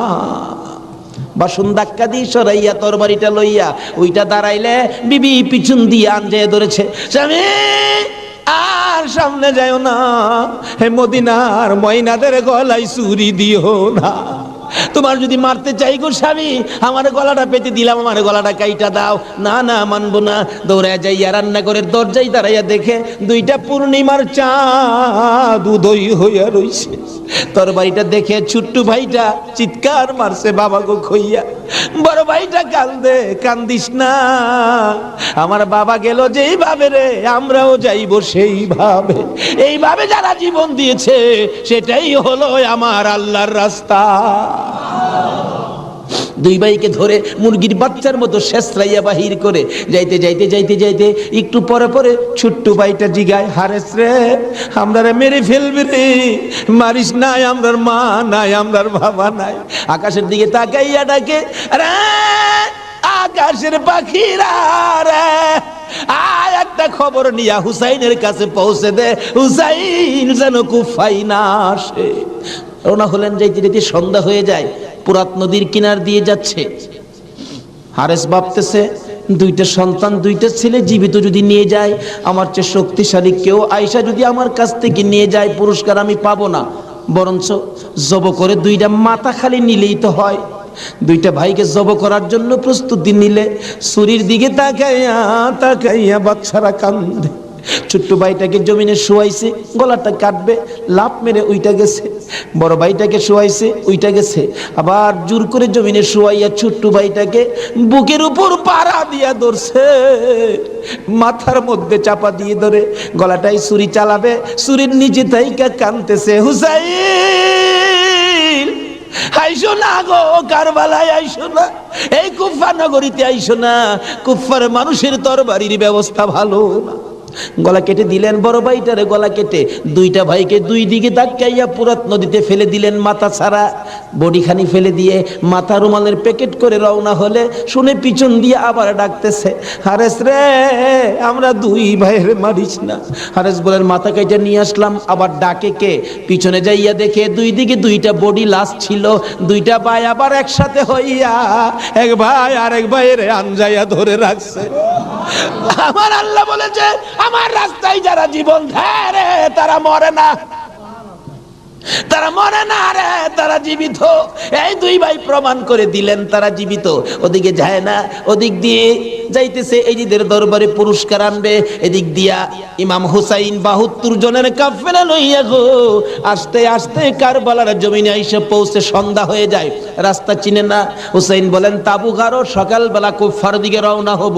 তাবু গাড়তে গেলে জমিনে কূপ দেয়, মাটির থেকে রক্ত বাহির হয়, গাছের ডালে আঘাত করে গাছের ডাল থেকে রক্ত বাহির হয়। সঙ্গীরা বলেন, হুসাইন ব্যাপারটা বুঝতে পারতেছি না। হুসাইন বলেন, রাখো রাখো, এখানে কি কাউরে পাই কিনা জিজ্ঞেস করলেন, এই জায়গাটার নাম কি?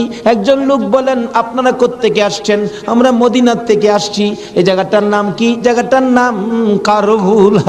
হুসাইন একটা চিৎকার মারছে, সঙ্গীরা রে তাবু গাড়ো।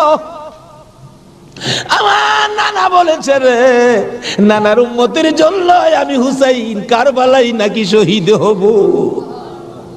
মুহররমের 7 তারিখ তাবু গাড়লেন। সন্ধ্যা হইলে তাবু গাড়লে রাত্র শেষ হওয়ার আগে 4000 এডিদি শুনলো নিরস্ত্র মুসলমানের চারপাশে ঘেরাও করেছে। আজকে সেই নিরস্ত্র মুসলমানের উপর ইরাকের জমিনে বলুন তো আক্রমণ হচ্ছে কিনা? সকালবেলা ডাকে, হুসাইন যুদ্ধ করো। হুসাইন বলেন, আমি তো যুদ্ধ করতে আসি নাই, বেড়াইতে আসছি। এই যে দেখো চিঠি পাই আসছি বেড়াইতে, কোনো কথা মানবো না, যুদ্ধ করো। একদিন, 2 দিন, 3 দিন পার হইয়া মুহররমের 9 তারিখ দিবাগত 10 তারিখের রাত্রে শেষ চিন্তাধারা। হুসাইন তাবুর বাতিরা জ্বালায় বলতেছেন, তোমরা কথা শোনো। কি? এখানে অবস্থা ভালো দেখা যায় না, যুদ্ধ করার তো কিছু নাই, তোমরা আমার একটা কথা শোনো। কি? বাতিটা নিবাই দিলেন। নিবাই দিয়া বলতেছেন, যে যেদিক দিয়া পারো কারবালা ছাইরা তোমার নিজেদের জান বাঁচাও, কিন্তু হুসাইন কারবালায় শহীদ নানার উম্মতের নাজাতের জন্য। সারা রাত কান্নাকাটি। পারবা? 9 তারিখ দিবাগত রাত্রে টিভির বর্তাটা বন্ধ রাখতে, রেডিওর চাবিটা বন্ধ রাখতে, হুসাইন কারবালায় সমস্ত লোকদেরকে 72 জনের কাফেলা নিয়ে কান্দে, আর আমরা সেই তারিখে টিভি চালাই। কিসের মহব্বত আর কিসের মায়া আর কিসের নামাজ তুমি পড়েছো?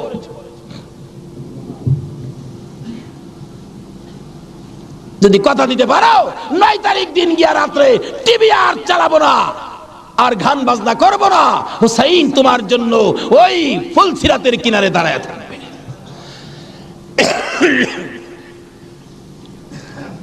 সকাল হয়ে যায়, ফজরের আজান দিলে নামাজ পড়ে। নামাজ পড়লেন, এত বিপদ তারপরও হুসাইন নামাজ ছাড়ে না পড়ে। তাহলে বোঝা গেল এই নামাজ ছাড়া গেলে হুসাইনকে পাবো না। নামাজ পড়ে কোরআন শরীফ পড়তে বসছেন, এমন সময় শাহরবানু এই 6 মাসের বাচ্চাটা নিয়ে ডাকতেছেন, স্বামী স্বামী গো 3 দিন পর্যন্ত খানা পিনা কিচ্ছু নাই তাবুতে, এই মরুভূমির গরমের তাপে বাচ্চাটার কলিজা পর্যন্ত শুকায় গেছে, দেখো জিহ্বাটা নাড়াইতে পারতেছে না, 6 মাস কথা বলতে পারে না, তো একটু পানি যদি খাওয়াইতে পারো মনে হয় বাচ্চাটা বেঁচে যাবে, না হয়তো বাচ্চাটা মরে যাবে। হুসাইন কয় দাও দাও দাও, কোলে নিয়ে কাঁদতেছে আর ডাকতেছে। এই যদি সৈন্যরা রে, এরকম বাচ্চা তো তোদেরও আছে, দুষ করলে আমরা করছি, এই তো কোনো দুষ করে নাই, একটু পানি বাচ্চাটারে দে, আমার নানা না হইলে কিচ্ছুই হইতো না, এই পানি হইতো না, আজকে আমার নানার আওলাদ মারা যাবে পানির জন্য, একটু পানি দে, অনুরোধ তোদের কাছে একটু পানি বাচ্চাটারে দে, আমাদেরকে দরকার নাই, বাচ্চাটারে দে। এভাবে ডাকতেছে আর যাইতেছে। দূর থেকে একটা এরিদি সৈন্য হুসাইনের দিকে লক্ষ্য করে তীর মারলেন, তীর আইসা হুসাইনের গায়ে তো লাগলো না, হুসাইনের কুলে 6 মাসের শিশুর কলিজাটার মাঝখান দিয়ে তীর ঢুকে গেছে। আলী আসগর বাবার মুখের দিকে তাকাইয়া জিহ্বাটা বাহির করে দিছে, 2টা চোখ উল্টাইয়া চোখের পানি ছেড়ে ছেড়ে বুঝাইতেছে, বাবা গো মায়ের কাছে বলে দিও আর জীবনে পানি চাইতাম না। হুসাইন বলেন টান দিয়ে তীরটা যখন খুলে ফেললাম, তীরের আগার মধ্যে আমার বাবার কলিজা সিরা আইসা পড়ছে। মৃত শিশু কুলে লইয়া তাবুর পাশে যাইয়া লম্বা ঘটনা ডাকতেছে, ও শাহরবানু কোথায়? কেন? এই যে নাও তোমার ছেলেরে পানি খাওয়াইছি, বেরিয়ে দেখে মা দুকিনি বাবার জিহ্বা বাহির হইয়া রইছে, চোখ 2টা উল্টা লইছে, বুকের মধ্যে রক্ত দেখা যায়, চিৎকার মারছে, মাবুদ আমার বাবা কুল পানি খাইছে গো। এই জমিনে যে নবীর জন্য সব বানাইছো, সেই নবীর উম্মত পানি পায় না, তীর খায়া মরে আর কলিজা মানে না। এইভাবে কাঁদতেছিলেন। মুহররমের 10 তারিখ সকালবেলা আলী আকবর 18 বছরের পালোয়ান দৌড়াই আসছেন। মা কেন কান্দো? দেখাইলেন দেখো তোমার 6 মাসের ছোট্ট ভাইয়ের অবস্থা। আলী আকবর দেখে আর সহ্য করতে পারে না, রক্ত হাতে নিয়ে বলতেছেন, মাবুদ গো এ রক্ত ছুঁয়ে কসম খাইলাম এর দি সৈন্যরে ছাড়বো না। যুদ্ধ শুরু হয়ে যায় মুহররমের 10 তারিখ। আলী আকবর যুদ্ধ করতে করতে পিপাসিত ক্লান্ত হইয়া তাবুতে ফিরে এসে ডাকতেছেন, মা মা 1 গ্লাস পানি যদি খাওয়াইতে পারো, কথা দিলাম সমস্ত কারবালার সৈন্য এই দিদি সৈন্য ওদেরকে আমি খতম করে ফেলবো।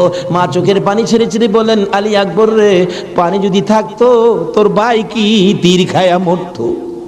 নাই রে বাবা, পানি নাই, পানি নাই। মায়ের পায়ে সালাম করলেন আর চোখের পানি ছেড়ে দিলেন। মা মা গো বিদায় দাও গো, দেখা হবে হাসরের ময়দানে। যাইতে যাইতে যাইতে যাইতে একটু যাই আবার ফিরে ফিরে চাই, মা বিদায় দাও, দেখা হবে হাসরের ময়দানে। মা 2টা হাত বাড়ায়া ডাকে, আর ফিরে ফিরে চাইস না রে বাবা, আর ফিরে চাইস না, সহ্য হয় না। যুদ্ধ করতে করতে আলী শহীদ। এইভাবে পুরুষ যারা ছিল সব শহীদ, শুধুমাত্র বাকি জয়নাল আবদিন বিমারি আর ইমাম হুসাইন। হুসাইন তরবারিটা নিয়ে পোশাক পরে তৈয়ার হলেন। জয়নাল আবদিন দাঁড়াইতে পারে না, পড়ে যায়, তারপরেও ডাকে, হুসাইন গো তুমি যাইও না, আমি জয়নাল যাব। বিমারি উঠতে পারে না, তবু হুসাইনের পক্ষে যাইতে চায়, আর আমরা শক্তিশালী হইয়াও হুসাইনের পক্ষে যাইতে চায় না। এবার বলতেছেন, জয়নাল রে তুমি যাইও না, তুমি যদি যুদ্ধের ময়দানে শহীদ হয়ে যাও নবীর বংশের বাতি টুকুন কে জ্বালাবে। হুসাইন যুদ্ধে চলে যায়। লম্বা ঘটনা সংক্ষেপ করে দিলাম। মুহররমের 10 তারিখ যুদ্ধ করতে করতে তীরের আঘাত বল্লমের আঘাত লাগে আর রক্ত জর্জর করে পড়ে, রক্তে জামা ভিজে যায়, গোড়ার পিঠ পর্যন্ত লাল হয়ে যায়। আরে রক্তে লালে লাল হইল কারবালার ময়দান, বলুন রক্তে লালে লাল হই শহীদ হলো ইমাম হুসেন নবীর জানের জান, শহীদ হলো ইমাম হুসেন নবীর জানের জান। রক্তে লালে লাল হইল কারবালার ময়দান, হায়রে রক্তে লালে লাল হই এজিদি সেনা সীমার এসে হুসাইনের বুকে বসে, এজিদি সেনা সীমার এসে হুসাইনের বুকে বসে, ছুরি দিয়ে কাটে গলা বাঁচে না আর প্রাণ, ছুরি দিয়ে কাটে গলা বাঁচে না আর প্রাণ। রক্তে লালে লাল হইল কারবালার ময়দান, হায়রে রক্তে লালে লাল হই দুধের শিশু আলিয়াস ঘরে পানি চাইলো মায়ের দ্বারে, দুধের শিশু আলিয়াস ঘরে পানি চাইলো মায়ের দ্বারে, পানি পানি বলে সে যে দিয়ে গেল প্রাণ, পানি পানি বলে সে যে দিয়ে গেল প্রাণ, রক্তে লালে লাল হইল কারবালার ময়দান, আইরে রক্তে লালে লাল হই শহীদ হলো ইমাম হুসেন নবীর জানের জান, শহীদ হলো ইমাম হুসেন নবীর জানের জান, রক্তে লালে লাল হইল কারবালার ময়দান, হায়রে রক্তে লালে লাল হই। বলতেছিলাম হুসেন সমস্ত শরীর থেকে রক্ত ঝরে ঝরে দুর্বল হয়ে যায়, পানির পিপাসিত ক্লান্ত হইয়া গোড়ার থেকে নেমে যায়, পুরাত নদীর পুনার কিনারে যাইয়া একটু পানি হাতে নেয় খাওয়ার জন্য, হাতে নেয় পানি হয়ে যায় রক্ত। হুসাইন কান্দে, মাবুদ গো আমার নানা না হইলে কিছু হইতো না, আমার নানা না হইলে জগতের কিছু হতো না, পানিও হতো না, আজকে নানার বংশ নানার আওলাদ পানি পায় না, আমি হুসাইন পানি খাবো না। এবার দৌড়া যাইয়া আবার চাইলেন গুড়ার উপরে উঠবো, যুদ্ধ করবে। হুসাইন গুড়ার উপরে উঠতে চায়, শরীর দুর্বল, গুড়ার উপরে উঠতে পারে না, বারবার চেষ্টা করে উঠতে পারে না, অবশেষে গুড়ার উপরে পিঠটার মধ্যে হাতটা দিয়ে মাথাটা ফালাইয়া কাঁদতেছে, বাবু আমার নানার উম্মতের জন্য মায়ের দোয়া বুঝি কবুল হয়ে গেছে। বহু চেষ্টা করলেন, গুড়ার পিঠের উপরে আর উঠতে পারে না, দৌড়া এসে সীমার ধাক্কা দিয়ে জমিনে ফালাইয়া বুকের উপর চড়ে বসছে। হুসাইন বলেন, সীমার রে আমার নানা বলেছে রে কারবালায় শহীদ হব, আমার নানার উম্মতের মুক্তি পাবো, সীমার আজকে জুমার দিন আমারে 2 রাকাত জুমার নামাজ পড়ার সুযোগ দে। ও নবীর উম্মতেরা, নবীর আশেকেরা, হুসাইনের আশেকেরা গো, এই 2 রাকাত নামাজ জুমার নামাজ ছাইরো না, আমার নবীর শাফায়াত নসিব হবে না। রক্তে লাল হইয়া যদি হুসাইন 2 রাকাত জুমার নামাজ পড়তে পারে গো, আজকাল থেকে কথা দিতে হবে জীবনে কোনোদিন জুমার নামাজ ছাড়তে পারবা না। জুমার নামাজ আদায় করতে সময়টুকুন দিলে নামাজ শুরু করে দিলেন, রুকু সিজদার কাজ শেষ করে তাশাহুদে বসে সালাম ফিরানের আগ পর্যন্ত কাছাকাছি বসে বসে এই যদি সৈন্যরা নামাজের ভিতরে প্রত্যক্ষদর্শীরা বলেন এক একটা করে তীর মারে হুসাইনের গায়ে, ডান দিক দিয়ে যদি তীরটা মারতো বাম দিক দিয়ে বেরিয়ে যাইতো, সামনে দিয়া মারলে পিছন দিয়া বেরিয়ে যায়, এই কিসিমের তীর গো নামাজের ভিতরে বাহুতুরটা তীর লাগাইছে। হুসাইন সালামটা ফিরাইয়া নানা গো কইয়া কালতে কালতে জমিনে গড়াগড়ি সরি করে দিলে, নিষ্ঠুর পাষাণ এই দিদি শূন্যের সীমার গলা কাইটা মাথা আলাদা করে নিয়ে গেছে। হুসাইন শহীদ হয়ে যায়, ওদিকে দিয়ে ডাকতেছে। মুহররমের 10 তারিখ সন্ধ্যা যখন হয়ে গেল, উম্মে সালমা বলেন আমি মাগরিবের পর থেকে শুনতেছি নবীর রওজার চারপাশে কে যেন হাউ মাউ করে কাঁদতেছে, মনে বড় অশান্তি, কিসের কান্দার আওয়াজ? দৌড়ায় যাইলাম, যাইয়া দেখি কোনো মানুষ দেখি না, কে যেন কান্দে। এশারের নামাজ পড়ে আমি উম্মে সালমা ঘুমের ঘরে ঘুমিয়ে গেলাম, এমন সময় দেখি আল্লাহর বন্ধু কাঁদতে কাঁদতে কোত্থেকে যেন আসতেছে, কাছাকাছি আসার পরে দেখি আবার রাসূলের গায়ে রক্ত মাখা মাটি দেখা যায়। উম্মে সালমা বলেন হুজুর কেন কান্দেন রক্ত মাখা মাটি শরীরে লইয়া? আমার নবী বলেন উম্মে সালমা রে বোতলের মাটির দিকে তাকাইয়া দেখ, বোতলের মাটির অবস্থাগুলো দেখ। উম্মে সালমা বলেন তাকাইয়া দেখি বোতলের মাটি লাল হয়ে গেছে। আবার রাসূল বলেন উম্মে সালমা রে আমার হুসাইন কারবালায় নাই রে, কারবালায় না। উম্মে সালমা বলেন প্রশ্ন করলাম ইয়া রাসূলুল্লাহ হুসাইন তো কারবালায় শহীদ, আপনার রওজার পাশে কাঁদলো কে জানতে চাই। আমার নবী বলেন আরে উম্মে সালমা আমার হুসাইন যখন কারবালার জমিনে তীরের আঘাতে নানা কইয়া ডাক মারছে রে, আমি নবী রওজার থেকে বাহির হইয়া দৌড় মারছি। ওই সময় রহমতের ফেরেশতারা আমার রওজার পাশে বসে বসে কাঁদছে। আমি কারবালায় যাইয়া দেখি আমার হুসাইন তীরের আঘাতে রে নানা নানা কইয়া গড়াগড়ি করে। আমি হুসাইনকে আনজায়া ধরছি, হুসাইন তীরের আঘাতে যতটা গইরে দিছে রে, আমি রাসূল হুসাইনের সাথে ততটা গইর কারবালার জমিনে দিয়েছি। এই হুসাইনের রক্ত কারবালার মাটিতে পড়েছে, এই রক্ত মাখা মাটি আমি নবীর গায়ে লাগছে। এই উম্মে সালমা জানাইয়া দিস রে, এই রক্ত মাখা মাটি আমি রাসূলের কাছে জমা থাকবে। আসরের জমিন যেদিন গায়েব হবে, আমি আমার মাওলার দরবারে হুসাইনের রক্ত মাখা মাটিগুলি তুলে ধরবো। মাবুদ, আমার মেয়ে ফাতেমা সন্তান কুরবানি করেছে আমার উম্মতের নাজাতের জন্য। এই যে দেখো হুসাইনের কারবালার রক্ত মাখা মাটি তুলে ধরলাম, আর ফাতেমা হুসাইনের মাথাটুকু লইয়া দাঁড়াইয়া বলবে আমি হুসাইনের মাথাটুকু তুলে ধরলাম। মাবুদ গো, এর বিনিময়ে আমার বাবার উম্মতের মাফ করে দাও। নারে তাকবীর, নারে রিসালাত, নারে গাউসিয়া, হায়াতুন নবী, জিন্দান নবী, নূরুন নবী, আলে সুন্নাত ওয়াল জামাত, আল্লামা তাওয়াজ্জুল হোসেন সাহেব। ভাই সাহেব, এই যদি হয় হুসাইনের রক্ত আমাদের নাজাত, এই যদি হয় ফাতেমার সন্তান কুরবানি করে আমাদের জন্য, রাসূল যদি এত কষ্ট করে আমাদের জন্য, এই আহলে বায়েতের মহব্বত আমাদের কাছে থাকা দরকার আছে কিনা বলুন তো? তাদের আলোচনা, তাদের জীবনী আমাদের প্রত্যেকের অন্তরে রাখা দরকার আছে কিনা বলুন তো? আল্লাহ আমাদেরকে আজকের মাহফিলে সে বুঝটুকুন দান করে দেখ, সকলে বলুন আমিন। আমার ভাই হুসাইন কই? হুসাইনকে ডেকে ডেকে আমার পাশে আনো।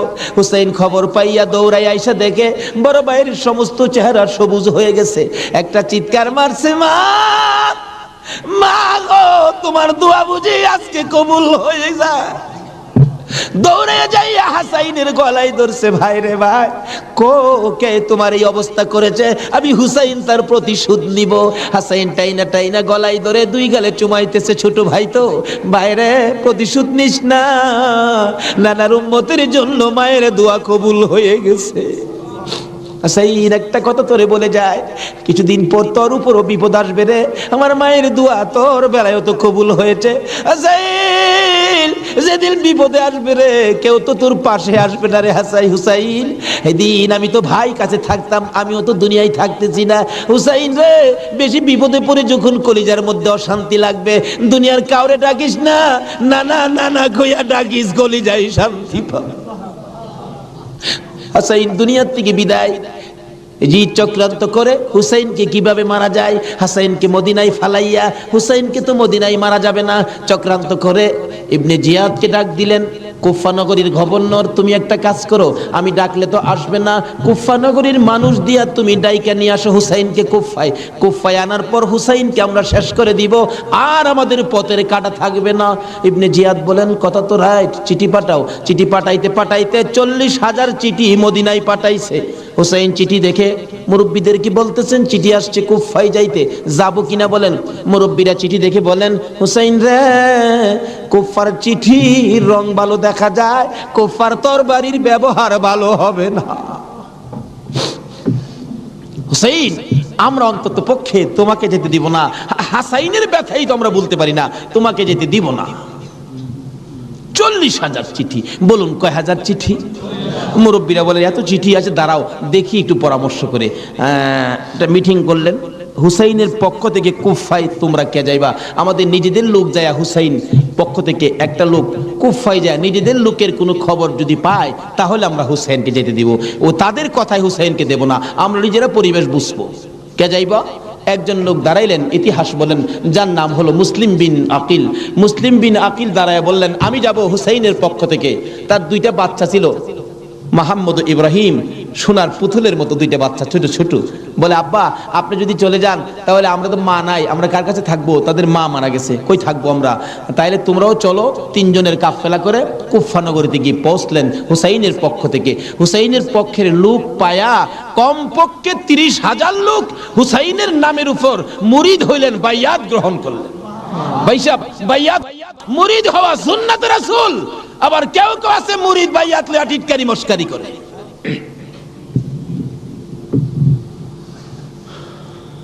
বুঝে না ভাই সাহেব, পীরের কাছে মুরিদ হবেন, কত মজার খেলা যে খেলে, আল্লাহর ওলির আল্লাহর সাথে কত খেলা যে খেলে। আল্লাহ কয় এইটা নো ফতুয়া লাগাইস না, মাসলা লাগাইস না, এটা আমার খাট বান্দা, খাট জাগাত কোনো দলিল লাগে না। জোরে জোরে খান সুবহান। এক আলেম গেছে মুরিদ হইতো হক্কানি এক পীর সাহেবের কাছে, এক আল্লাহর ওলির কাছে গিয়া, হুজুর মুরিদ হইতে আইছি।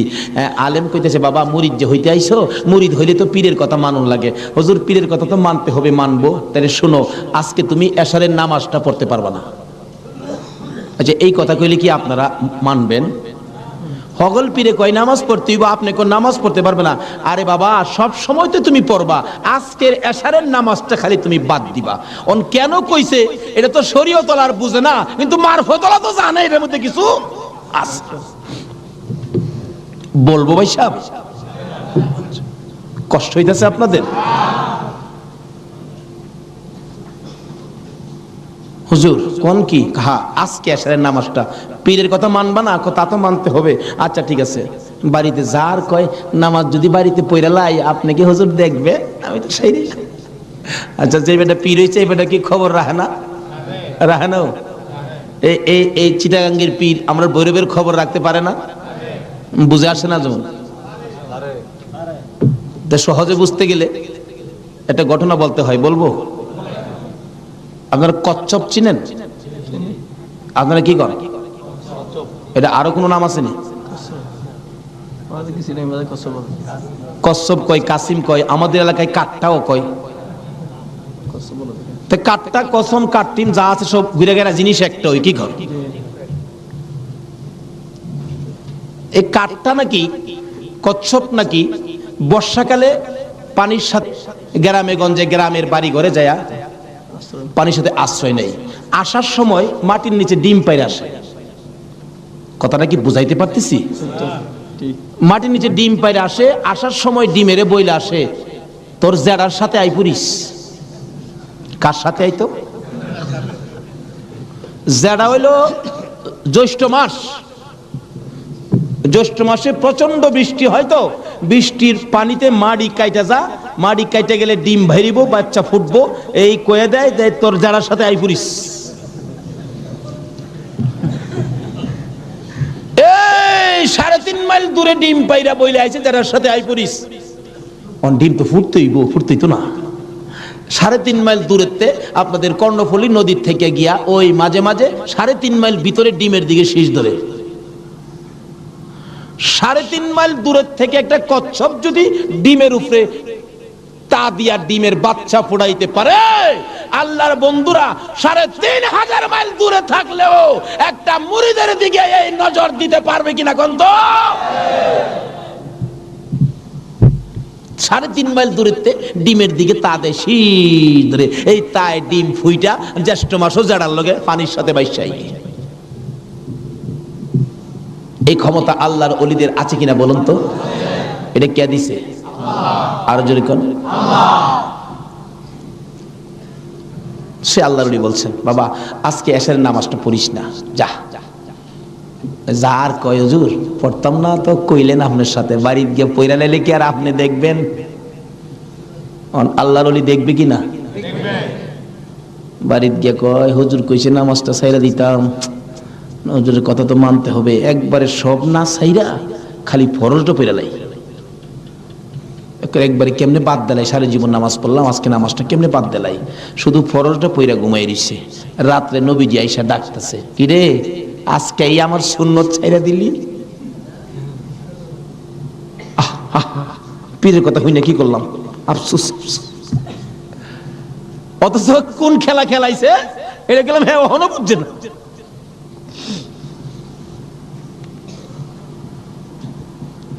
সকালবেলা ফজরের নামাজ পড়া মনের দুঃখ খুলে যাইতেছে পীর সাহেবের কাছে। পীর সাহেব দূরে থেকে কয়, কি ফেজ বুঝি লাগছে? তাহলে বুঝা গেল খবর পীর সাহেবের কাছে।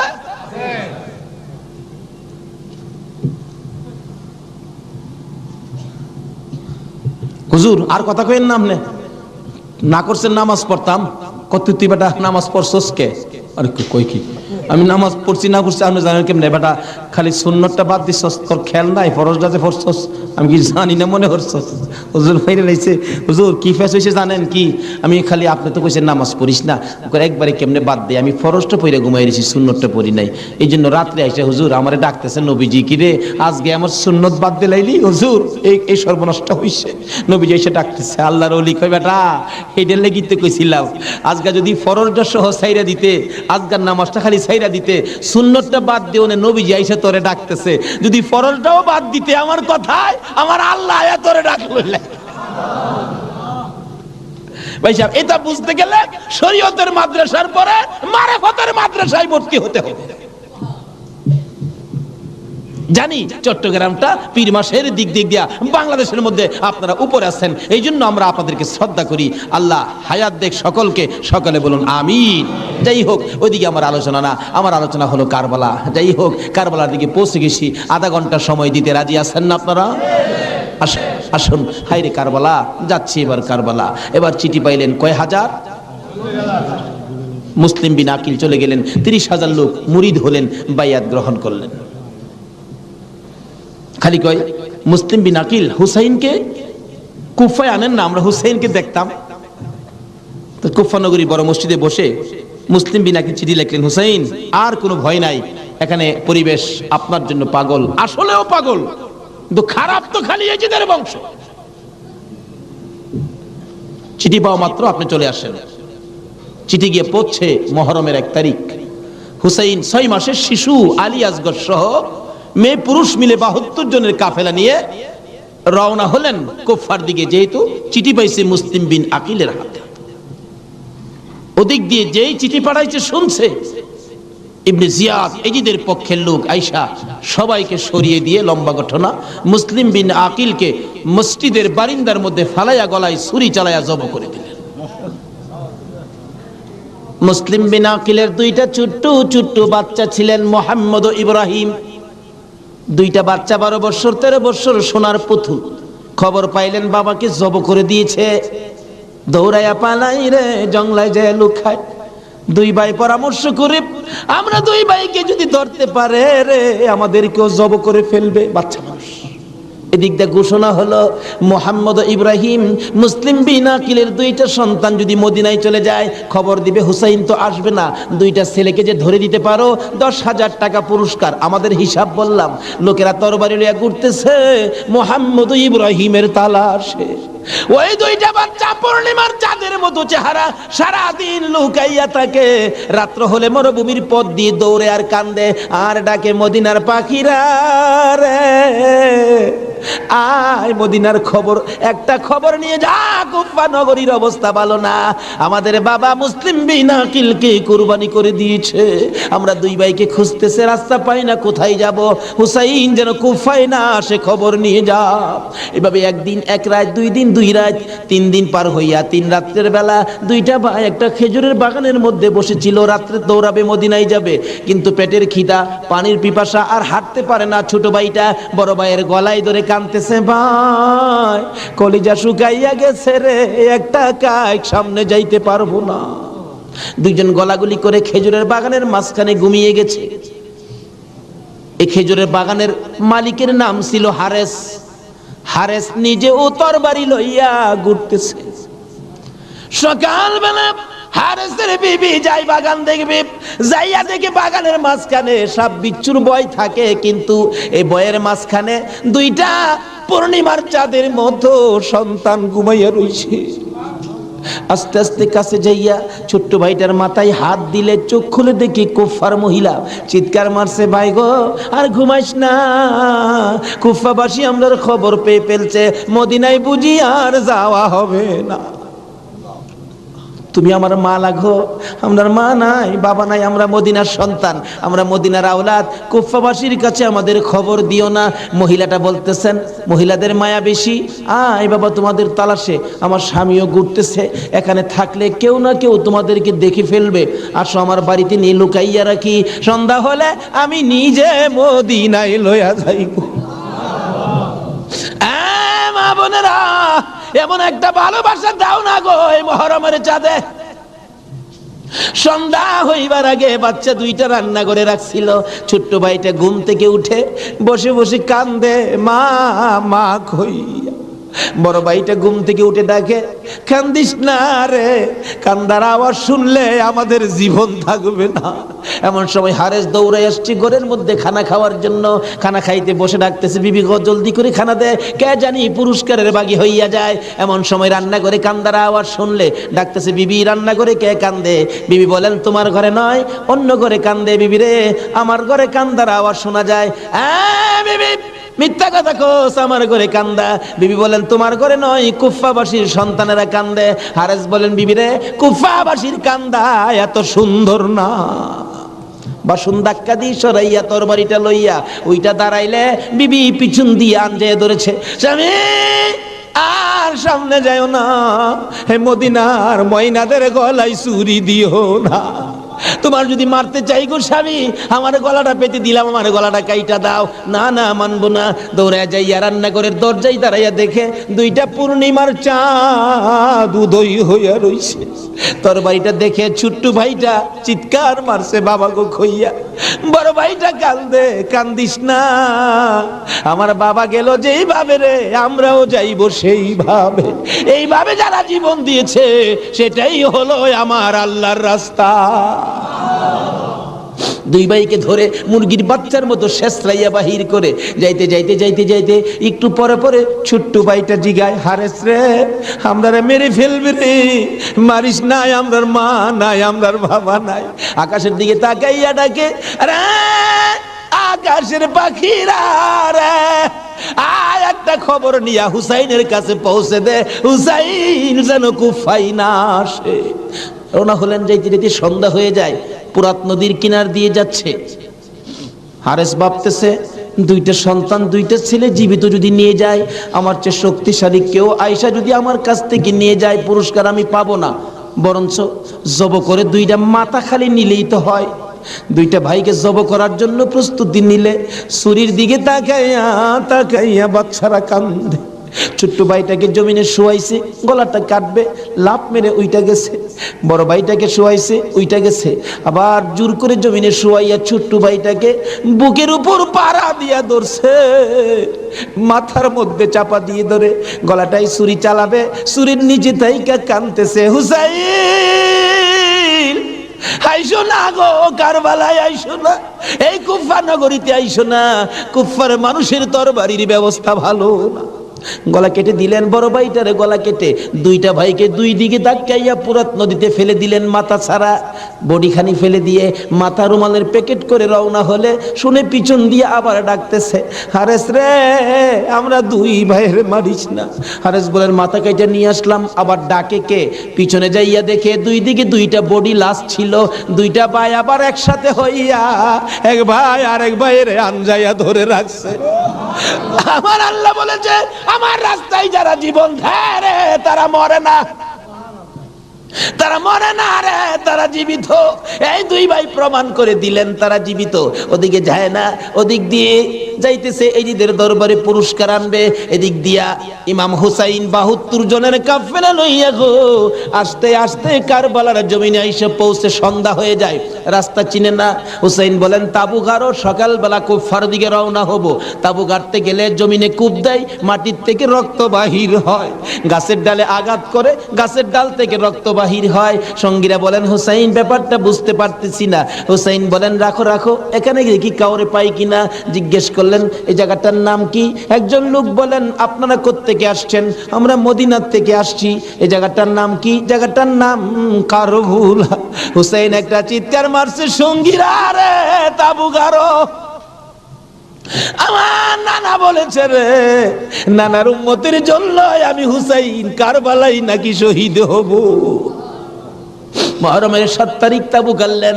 সন্ধ্যা হইলে তাবু গাড়লে রাত্র শেষ হওয়ার আগে 4000 এডিশন নিরস্ত্র মুসলমানের চারপাশে ঘেরাও করেছে। আজকে সেই নিরস্ত্র মুসলমানের উপর ইরাকের জমিনে বলুন তো আক্রমণ হচ্ছে কিনা? সকালবেলা ডাকে, হুসাইন যুদ্ধ করো।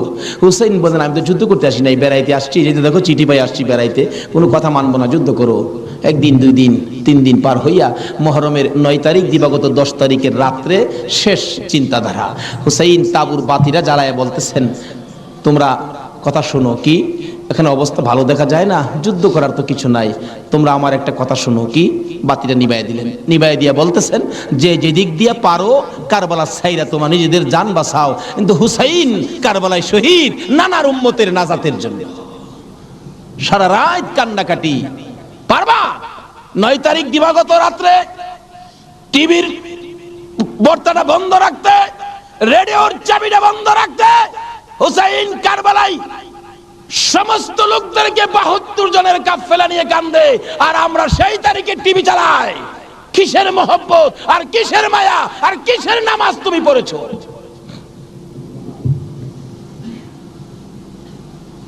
যদি কথা দিতে পারো 9 তারিখ দিন গিয়া রাত্রে টিভি আর চালাবো না, আর গান বাজনা করবো না, হুসাইন তোমার জন্য ওই ফুলসিরাতের কিনারে দাঁড়ায় থাকবে।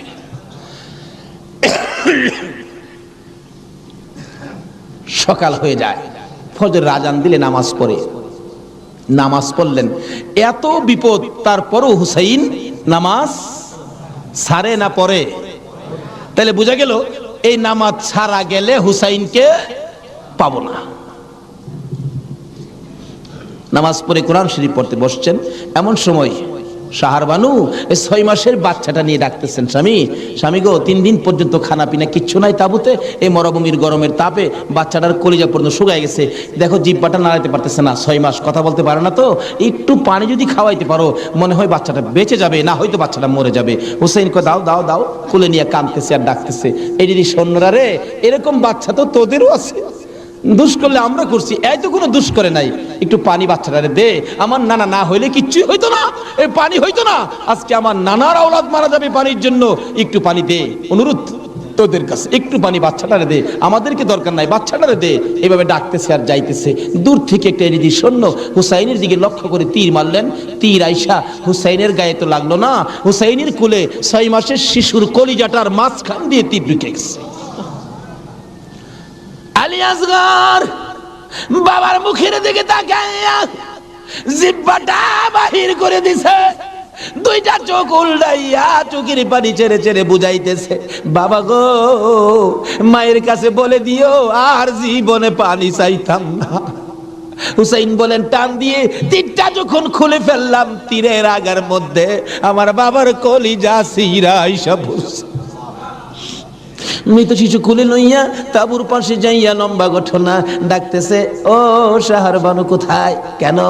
এই যে নাও তোমার ছেলেরে পানি খাওয়াইছি, বেরিয়ে দেখে মা দুকিনি বাবার জিহ্বা বাহির হইয়া রইছে, চোখ 2টা উল্টা লইছে, বুকের মধ্যে রক্ত দেখা যায়, চিৎকার মারছে, মাবুদ আমার বাবা কুল পানি খাইছে গো। এই জমিনে যে নবীর জন্য সব বানাইছো, সেই নবীর উম্মত পানি পায় না, তীর খায়া মরে আর কলিজা মানে না।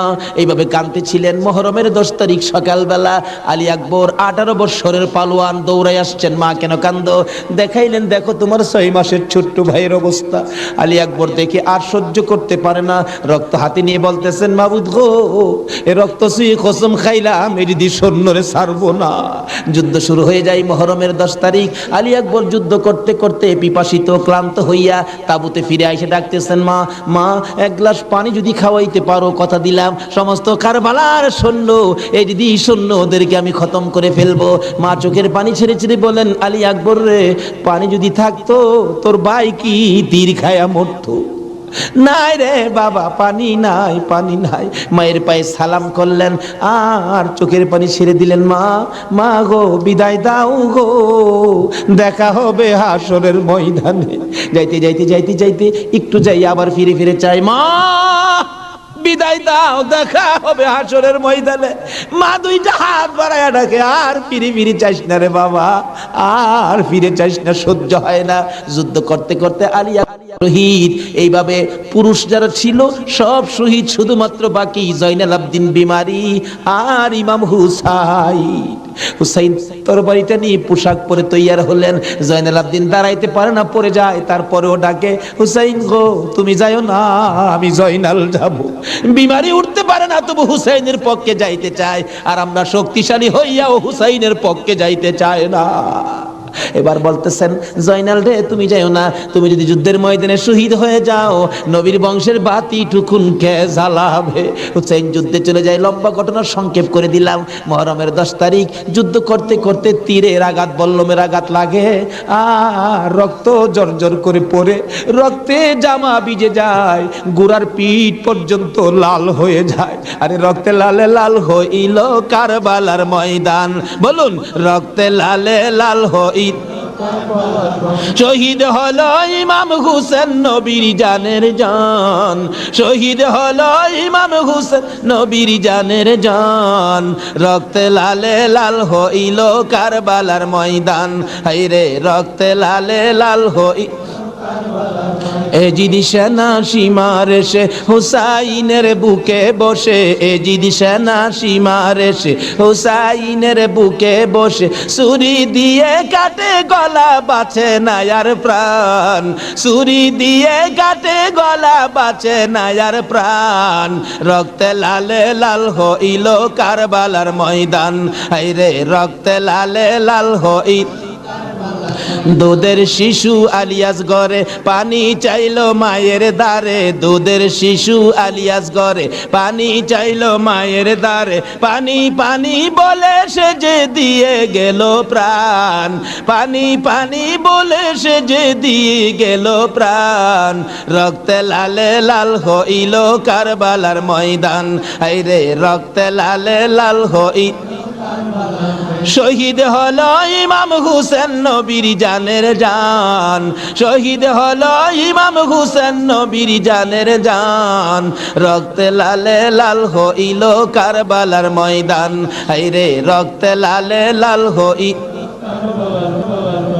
বলতেছিলাম, হুসেন সমস্ত শরীর থেকে রক্ত ঝরে ঝরে দুর্বল হয়ে যায়। পানির পিপাসিত ক্লান্ত হইয়া গোড়ার থেকে নেমে যায়। পুরাত নদীর পুনার কিনারে যাইয়া একটু পানি হাতে নেয় খাওয়ার জন্য। হাতে নেয় পানি, হয়ে যায় রক্ত। হুসাইন কান্দে, মাবুদ গো আমার নানা না হইলে কিছু হইতো না, আমার নানা না হইলে জগতের কিছু হতো না, পানিও হতো না। আজকে নানার বংশ, নানার আওলাদ পানি পায় না, আমি হুসাইন পানি খাবো না। এবার দৌড়া যাইয়া আবার চাইলেন গুড়ার উপরে উঠবো, যুদ্ধ করবে। হুসাইন গুড়ার উপরে উঠতে চায়, শরীর দুর্বল, গুড়ার উপরে উঠতে পারে না। বারবার চেষ্টা করে উঠতে পারে না। অবশেষে গুড়ার উপরে পিঠটার মধ্যে হাতটা দিয়ে মাথাটা ফালাইয়া কাঁদতেছে, বাবু আমার নানার উম্মতের জন্য মায়ের দোয়া বুঝি কবুল হয়ে গেছে। বহু চেষ্টা করলেন, গুড়ার পিঠের উপরে আর উঠতে পারে না। দৌড়া এসে সীমার ধাক্কা দিয়ে জমিনে ফালাইয়া বুকের উপর চড়ে বসছে। হুসাইন বলেন, সীমার রে আমার নানা বলেছে রে কারবালায় শহীদ হব, আমার নানার উম্মতের মুক্তি পাবো। সীমার আজকে জুমার দিন আমার 2 রাকাত জুমার নামাজ পড়ার সুযোগ দে। ও নবীর উম্মতেরা, নবীর আশেকেরা, হুসাইনের আশেকেরা গো, এই 2 রাকাত নামাজ জুমার নামাজ ছাইরো না, আমার নবীর শাফায়াত নসিব হবে না। রক্তে লাল হইয়া যদি হুসাইন 2 রাকাত জুমার নামাজ পড়তে পারে গো, আজকাল থেকে কথা দিতে হবে জীবনে কোনোদিন জুমার নামাজ ছাড়তে পারবা না। জুমার নামাজ আদায় করতে সময়টুকুন দিলে নামাজ শুরু করে দিলেন। রুকু সিজদার কাজ শেষ করে তাশাহুদে বসে সালাম ফিরানের আগ পর্যন্ত কাছাকাছি বসে বসে এজিদি সৈন্যরা নামাজের ভিতরে প্রত্যক্ষদর্শীরা বলেন, এক একটা করে তীর মারে হুসাইনের গায়ে। ডান দিক দিয়ে যদি তীরটা মারতো, বাম দিক দিয়ে বেরিয়ে যাইতো। সামনে দিয়া মারলে পিছন দিয়া বেরিয়ে যায়। এই কিসিমের তীর গো, নামাজের ভিতরে বাহু তুরটা তীর লাগাইছে। হুসাইন সালামটা ফিরাইয়া নানা গো কইয়া কালতে কালতে জমিনে গড়াগড়ি শুরু করে দিলে। নিষ্ঠুর পাষাণ এই দিদি সৈন্যের সীমার গলা কাইটা মাথা আলাদা করে নিয়ে গেছে। হুসাইন শহীদ হয়ে যায়। ওদিকে দিয়ে ডাকতেছে। মুহররমের 10 তারিখ সন্ধ্যা যখন হয়ে গেল, উম্মে সালমা বলেন, আমি মাগরিবের পর থেকে শুনতেছি নবীর রওজার চারপাশে কে যেন হাউ মাউ করে কাঁদতেছে। মনে বড় অশান্তি, কিসের কান্দার আওয়াজ? দৌড়ায় যাইলাম, যাইয়া দেখি কোনো মানুষ দেখি না, কে যেন কান্দে। এসারের নামাজ পড়ে আমি উম্মে সালমা ঘুমের ঘরে ঘুমিয়ে গেলাম। এমন সময় দেখি আল্লাহর বন্ধু কাঁদতে কাঁদতে কোত্থেকে যেন আসতেছে। কাছাকাছি আসার পরে দেখি আবার রাসূলের গায়ে রক্ত মাখা মাটি দেখা যায়। উম্মে সালমা বলেন, হুজুর কেন কান্দেন রক্ত মাখা মাটি শরীরে লইয়া? আমার নবী বলেন, উম্মে সালমা রে, বোতলের মাটির দিকে তাকাইয়া দেখ, বোতলের মাটির অবস্থাগুলো দেখ। উম্মে সালমা বলেন, তাকাইয়া দেখি বোতলের মাটি লাল হয়ে গেছে। আবার রাসূল বলেন, উম্মে সালমা রে, আমার হুসাইন কারবালায় নাই রে, কারবালায় না। উম্মে সালমা বলেন, প্রশ্ন করলাম, ইয়া রাসূলুল্লাহ, হুসাইন তো কারবালায় শহীদ, আপনার রওজার পাশে কাঁদলো কে জানতে চাই। আমার নবী বলেন, আরে উম্মে সালমা, আমার হুসাইন যখন কারবালার জমিনে তীরের আঘাতে নানা কইয়া ডাক মারছে রে, আমি নবী রওজার থেকে বাহির হইয়া দৌড় মারছি। ওই সময় রহমতের ফেরেশতারা আমার রওজার পাশে বসে বসে কাঁদছে। আমি কারবালায় যাইয়া দেখি আমার হুসাইন তীরের আঘাতে রে নানা নানা কইয়া গড়াগড়ি করে। আমি হুসাইনকে আনজায়া ধরছি। হুসাইন তীরের আঘাতে যতটা গৈর দিছে রে, আমি রাসূল হুসাইনের সাথে ততটা গৈর কারবালার জমিনে দিয়েছি। এই হুসাইনের রক্ত কারবালার মাটিতে পড়েছে, এই রক্ত মাখা মাটি আমি নবীর গায়ে লাগছে। এই উম্মে সালমা জানাইয়া দিস রে, এই রক্ত মাখা মাটি আমি রাসূলের কাছে জমা থাকবে। আসরের জমিন যেদিন গায়েব হবে, আমি আমার মাওলার দরবারে হুসাইনের রক্ত মাখা মাটিগুলি তুলে ধরবো। মাবুদ, আমার মেয়ে ফাতেমা সন্তান কুরবানি করেছে আমার উম্মতের নাজাতের জন্য। এই যে দেখো হুসাইনের কারবালার রক্ত মাখা মাটি তুলে ধরলাম। আর ফাতেমা হুসাইনের মাথাটুকু লইয়া দাঁড়াইয়া বলবে, আমি হুসাইনের মাথাটুকু তুলে ধরলাম। মাবুদ গো, এর বিনিময়ে আমার বাবার উম্মতের মাফ করে দাও। নারে রিসালাত, নারে গাউসিয়াত, হায়াতুন নবী, জিন্দান নবী, নূরুন নবী, আলে সুন্নাত ওয়াল জামাত, আল্লামা তাফাজ্জল হোসেন সাহেব।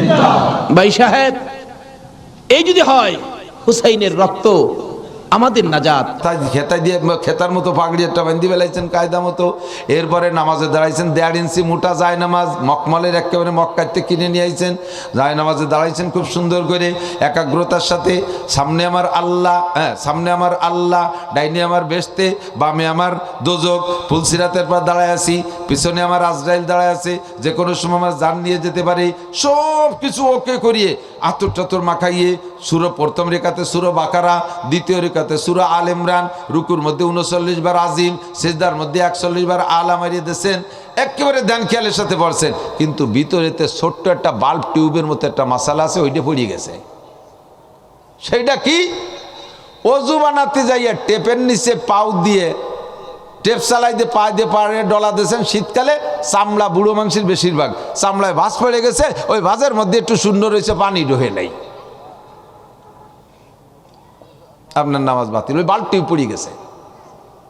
গোসল করছেন সব জায়গা সুন্দর, ওই রকম ছোট্ট একটা জায়গা, কট্টুক জায়গা, একটা চুলরে খাড়াভাবে রাখলে, একটা চুলরে খাড়াভাবে রাখলে চুলের মুখের ভিতরে যতটুক জায়গা খায়, গোসলের সময় হোক আর অজুর সময় হোক, যদি ফরজ গোসল হয় তাহলে শরীরের ভিতরে অট্টুক জায়গা শুকনো থাকলে, আর যদি অজু বানান তাহলে অজুর যে জায়গাগুলো ধুইতে হবে আর মুছতে হবে, এই জায়গার ভিতরে অট্টুক পরিমাণ জায়গা যদি শুকনো থাকে, তাহলে আপনি যত বড় জুব্ব পড়েন, কাবাঘরের মধ্যে যে নামাজ পড়েন, সূরা বাকারা আল ইমরান দিয়ে পড়েন, পুরো 30 পারা কোরআন শরীফে 15 2 ভাগ করে পড়েন, আর 100 বার আজিমালা পড়েন, আপনার নামাজ হবে না। ভিতরে থেকে ছোট্ট একটা বাল্বটি পড়ে গেছে। কতক্ষণ? এর একটা মাসালার দাম খয়রুম মিন ইবাদাতে 60 সানা। শুধু 60 বছর নফল ইবাদত না, 60,000 বছরও যদি কেউ হায়াত পায়, 60,000 বছর নফল নামাজ ও রোজা আদায় করলে যে নাকি তার চাইতে এই মাসালাটা শুনবেন, এই মাসালাটার দাম তার চাইতে বেশি। একটা মাসালা আমি বলি, এদিক তাকান। আপনারা যারা জামাতে নামাজ পড়েন পুরুষরা, আমরা জামাতে নামাজ পড়ি, ইমাম সাহেব প্রথম তাকবীর বলে আল্লাহু আকবার।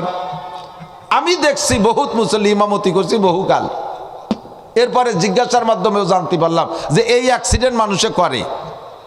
ইমাম সাহেব প্রথম তাকবীর দিয়েছে আল্লাহু আকবার, মুসল্লিরা পিছনে প্রথম তাকবীরটা বলা ফরজ, তাকবীরে তাহরিমা বলা ফরজ, প্রথম তাকবীর সকলের মুখে বলা ফরজ। কিন্তু বহু মুসল্লি আছে মুখ বন্ধ, খালি কানে হাত দেয়। উনি জানে যে কানে হাত দিতে হবে, মুখে আল্লাহু আকবার বলতে হবে, এটা উনার জানা নাই, মুখ বন্ধ, মুখে কিছু কয় না। এইভাবে জীবন ভরে যত নামাজ পড়ছেন সব নামাজ বাদ। বাদ মানে এক ওয়াক্ত নামাজ মোটেই না পড়লে তার কারণে যেমন 80 হুকমা জাহান্নাম, 200 কোটি আমার দিক আর জাহান্নামের পরিমাণ বুঝে নেন। এক ওয়াক্ত নামাজ মোটেই না পড়লে জীবনে যদি চলে গেছে, পড়ে দেন নাই, খোদার কসম কিয়ামতে আপনাকে 80 হুকমা অর্থাৎ 200 কোটি, আরো 30 কোটি, আরো 40 লক্ষ বছর জাহান্নামে পোড়া লাগবে। তেমনি যেই নামাজে আপনার এই অ্যাক্সিডেন্ট হয়ে গেছে, ওই নামাজটা বাতিল হয়ে গেছে, ওই নামাজ পড়ার পরও আপনাকে 230 কোটি 40 লক্ষ বছর জাহান্নামে পোড়া লাগবে। কাজেই আপনি এবার বলেন এই মাসালাটার দাম। নবী তো বলেছেন 60 বছর নফল নামাজ ও রোজা, তবে তার সাথে বলছে খয়ের, তার মানে 60 বছর নফল নামাজ ও রোজার চাইতে বেশি নাকি এর একটা মাসালার দাম। এর সাথে আরো সিকুনার একটা মাসালা আছে, আমি বলে তাকিয়ে দিক তাকান।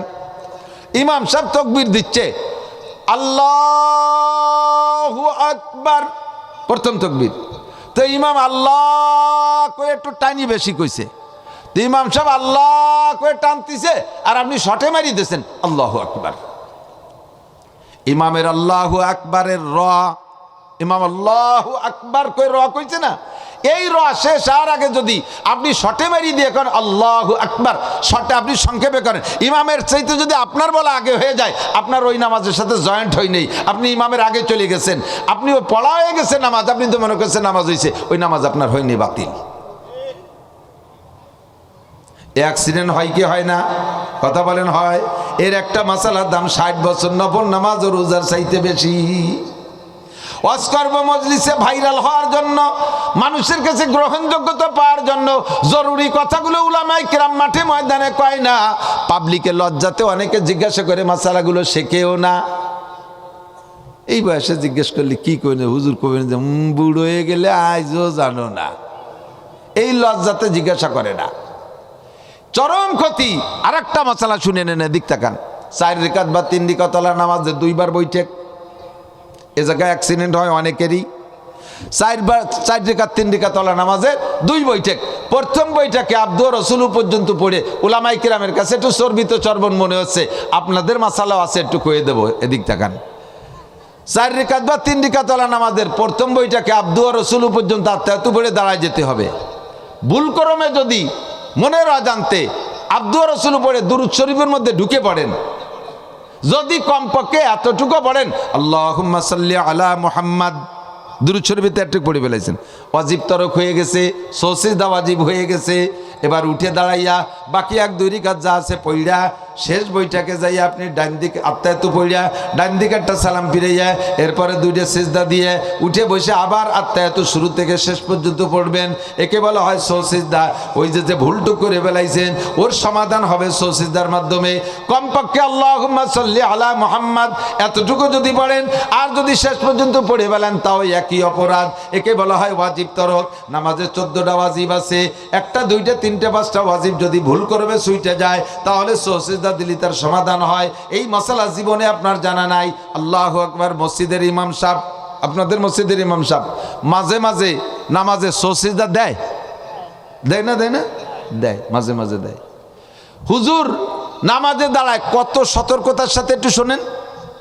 হুজুর জানে যদি হুজুরের নামাজ ভুল হয় তাহলে কিয়ামতে ওই ওক্তে সমস্ত মুসল্লিদের যে নামাজ নষ্ট হয়েছে, হুজুরের নষ্ট হলে তো সবাই রয়ে গেছে, কেন নামাজি হয় নেই, এই মুসল্লিরা কিয়ামতে হুজুরের ব্যারিকেড দেবে। ও হুজুর সারা জীবনের নামাজের হিসেব দিয়ে আসলাম, এই আজকে আসরের নামাজ খাতায় নাই, তোমার পাশে ভরছি নামাজ নাই, কে আল্লাহ তোমার কাছে শুনতে পাঠাইছে, দাওয়াতি তোমার খাতার কি অবস্থা, দেয় যে সে হুজুরির খাতায়ও নাই। ফেরেশতারা বলে আল্লাহ ইমামেরই তো সে আসরের নামাজ নাই, কে থাকলো না কে? ইমাম সাহেবরে জিজ্ঞেস করলে, এই মিয়া তুমি নামাজ পড়ো, আসরের নামাজ পড়ো নাই, ইমামতি আরও নামাজ পড়ো নাই? নামাজ পড়ি মানে আমিও পড়ছি, যে আমার মুসল্লিরাও সবাই তো একসাথে পড়ছি। আমি ওকে সাক্ষী, ওরা আমার সাক্ষী। ঠিক আছে তো? মুসল্লিরা কয় আল্লাহ উনি ভরাইছে, আর ইমাম কয় যে আমি ভরাইছি, ওরা ভরছে, তাই খাতায় লেই নেই তোমার ফেরেশতারা ভুল করছে।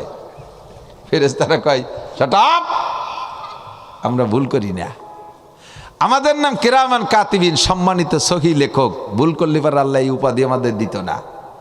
তোমার নামাজ ওই নেই কেন? ইমাম সাহেব গেছিল এক জায়গা মিলাদ পড়তে, আগে তো অজু বানানো যায় মনে জোহরে অজু, ওই মিলাদ পরে খাইয়ে দিয়ে মিলাদ পড়াই টলাইয়ে এর মধ্যে আসরে আজান দিয়েছে, ফাঁকে যে বাই ছুটে গেছে সে ছাতা মনে নেই। উনি মনে আছে সেই অজু রয়েছে, এই যে নামাজ পড়াই দিছে। তো নামাজ মারতো ইমামের রই নেই তো কে রই নেই। এবার মুসল্লির আন্দোলন করে, মানি না, মানবো না, ওই হুজুরির কাছে নামাজ চাই, ওরে জমের খান খাওয়াইছি, নিজে না খাই ওরে বেতন দিছি, এরপরে যেদিন আমাকে বাড়ি খাবার সেদিন কত কিছু কিনে খাওয়াইছি, আর আজকে এত বড় মার দিয়ে ছাড়িয়ে দিচ্ছে হুজুরির কাছে বেতন ফেরত চায়।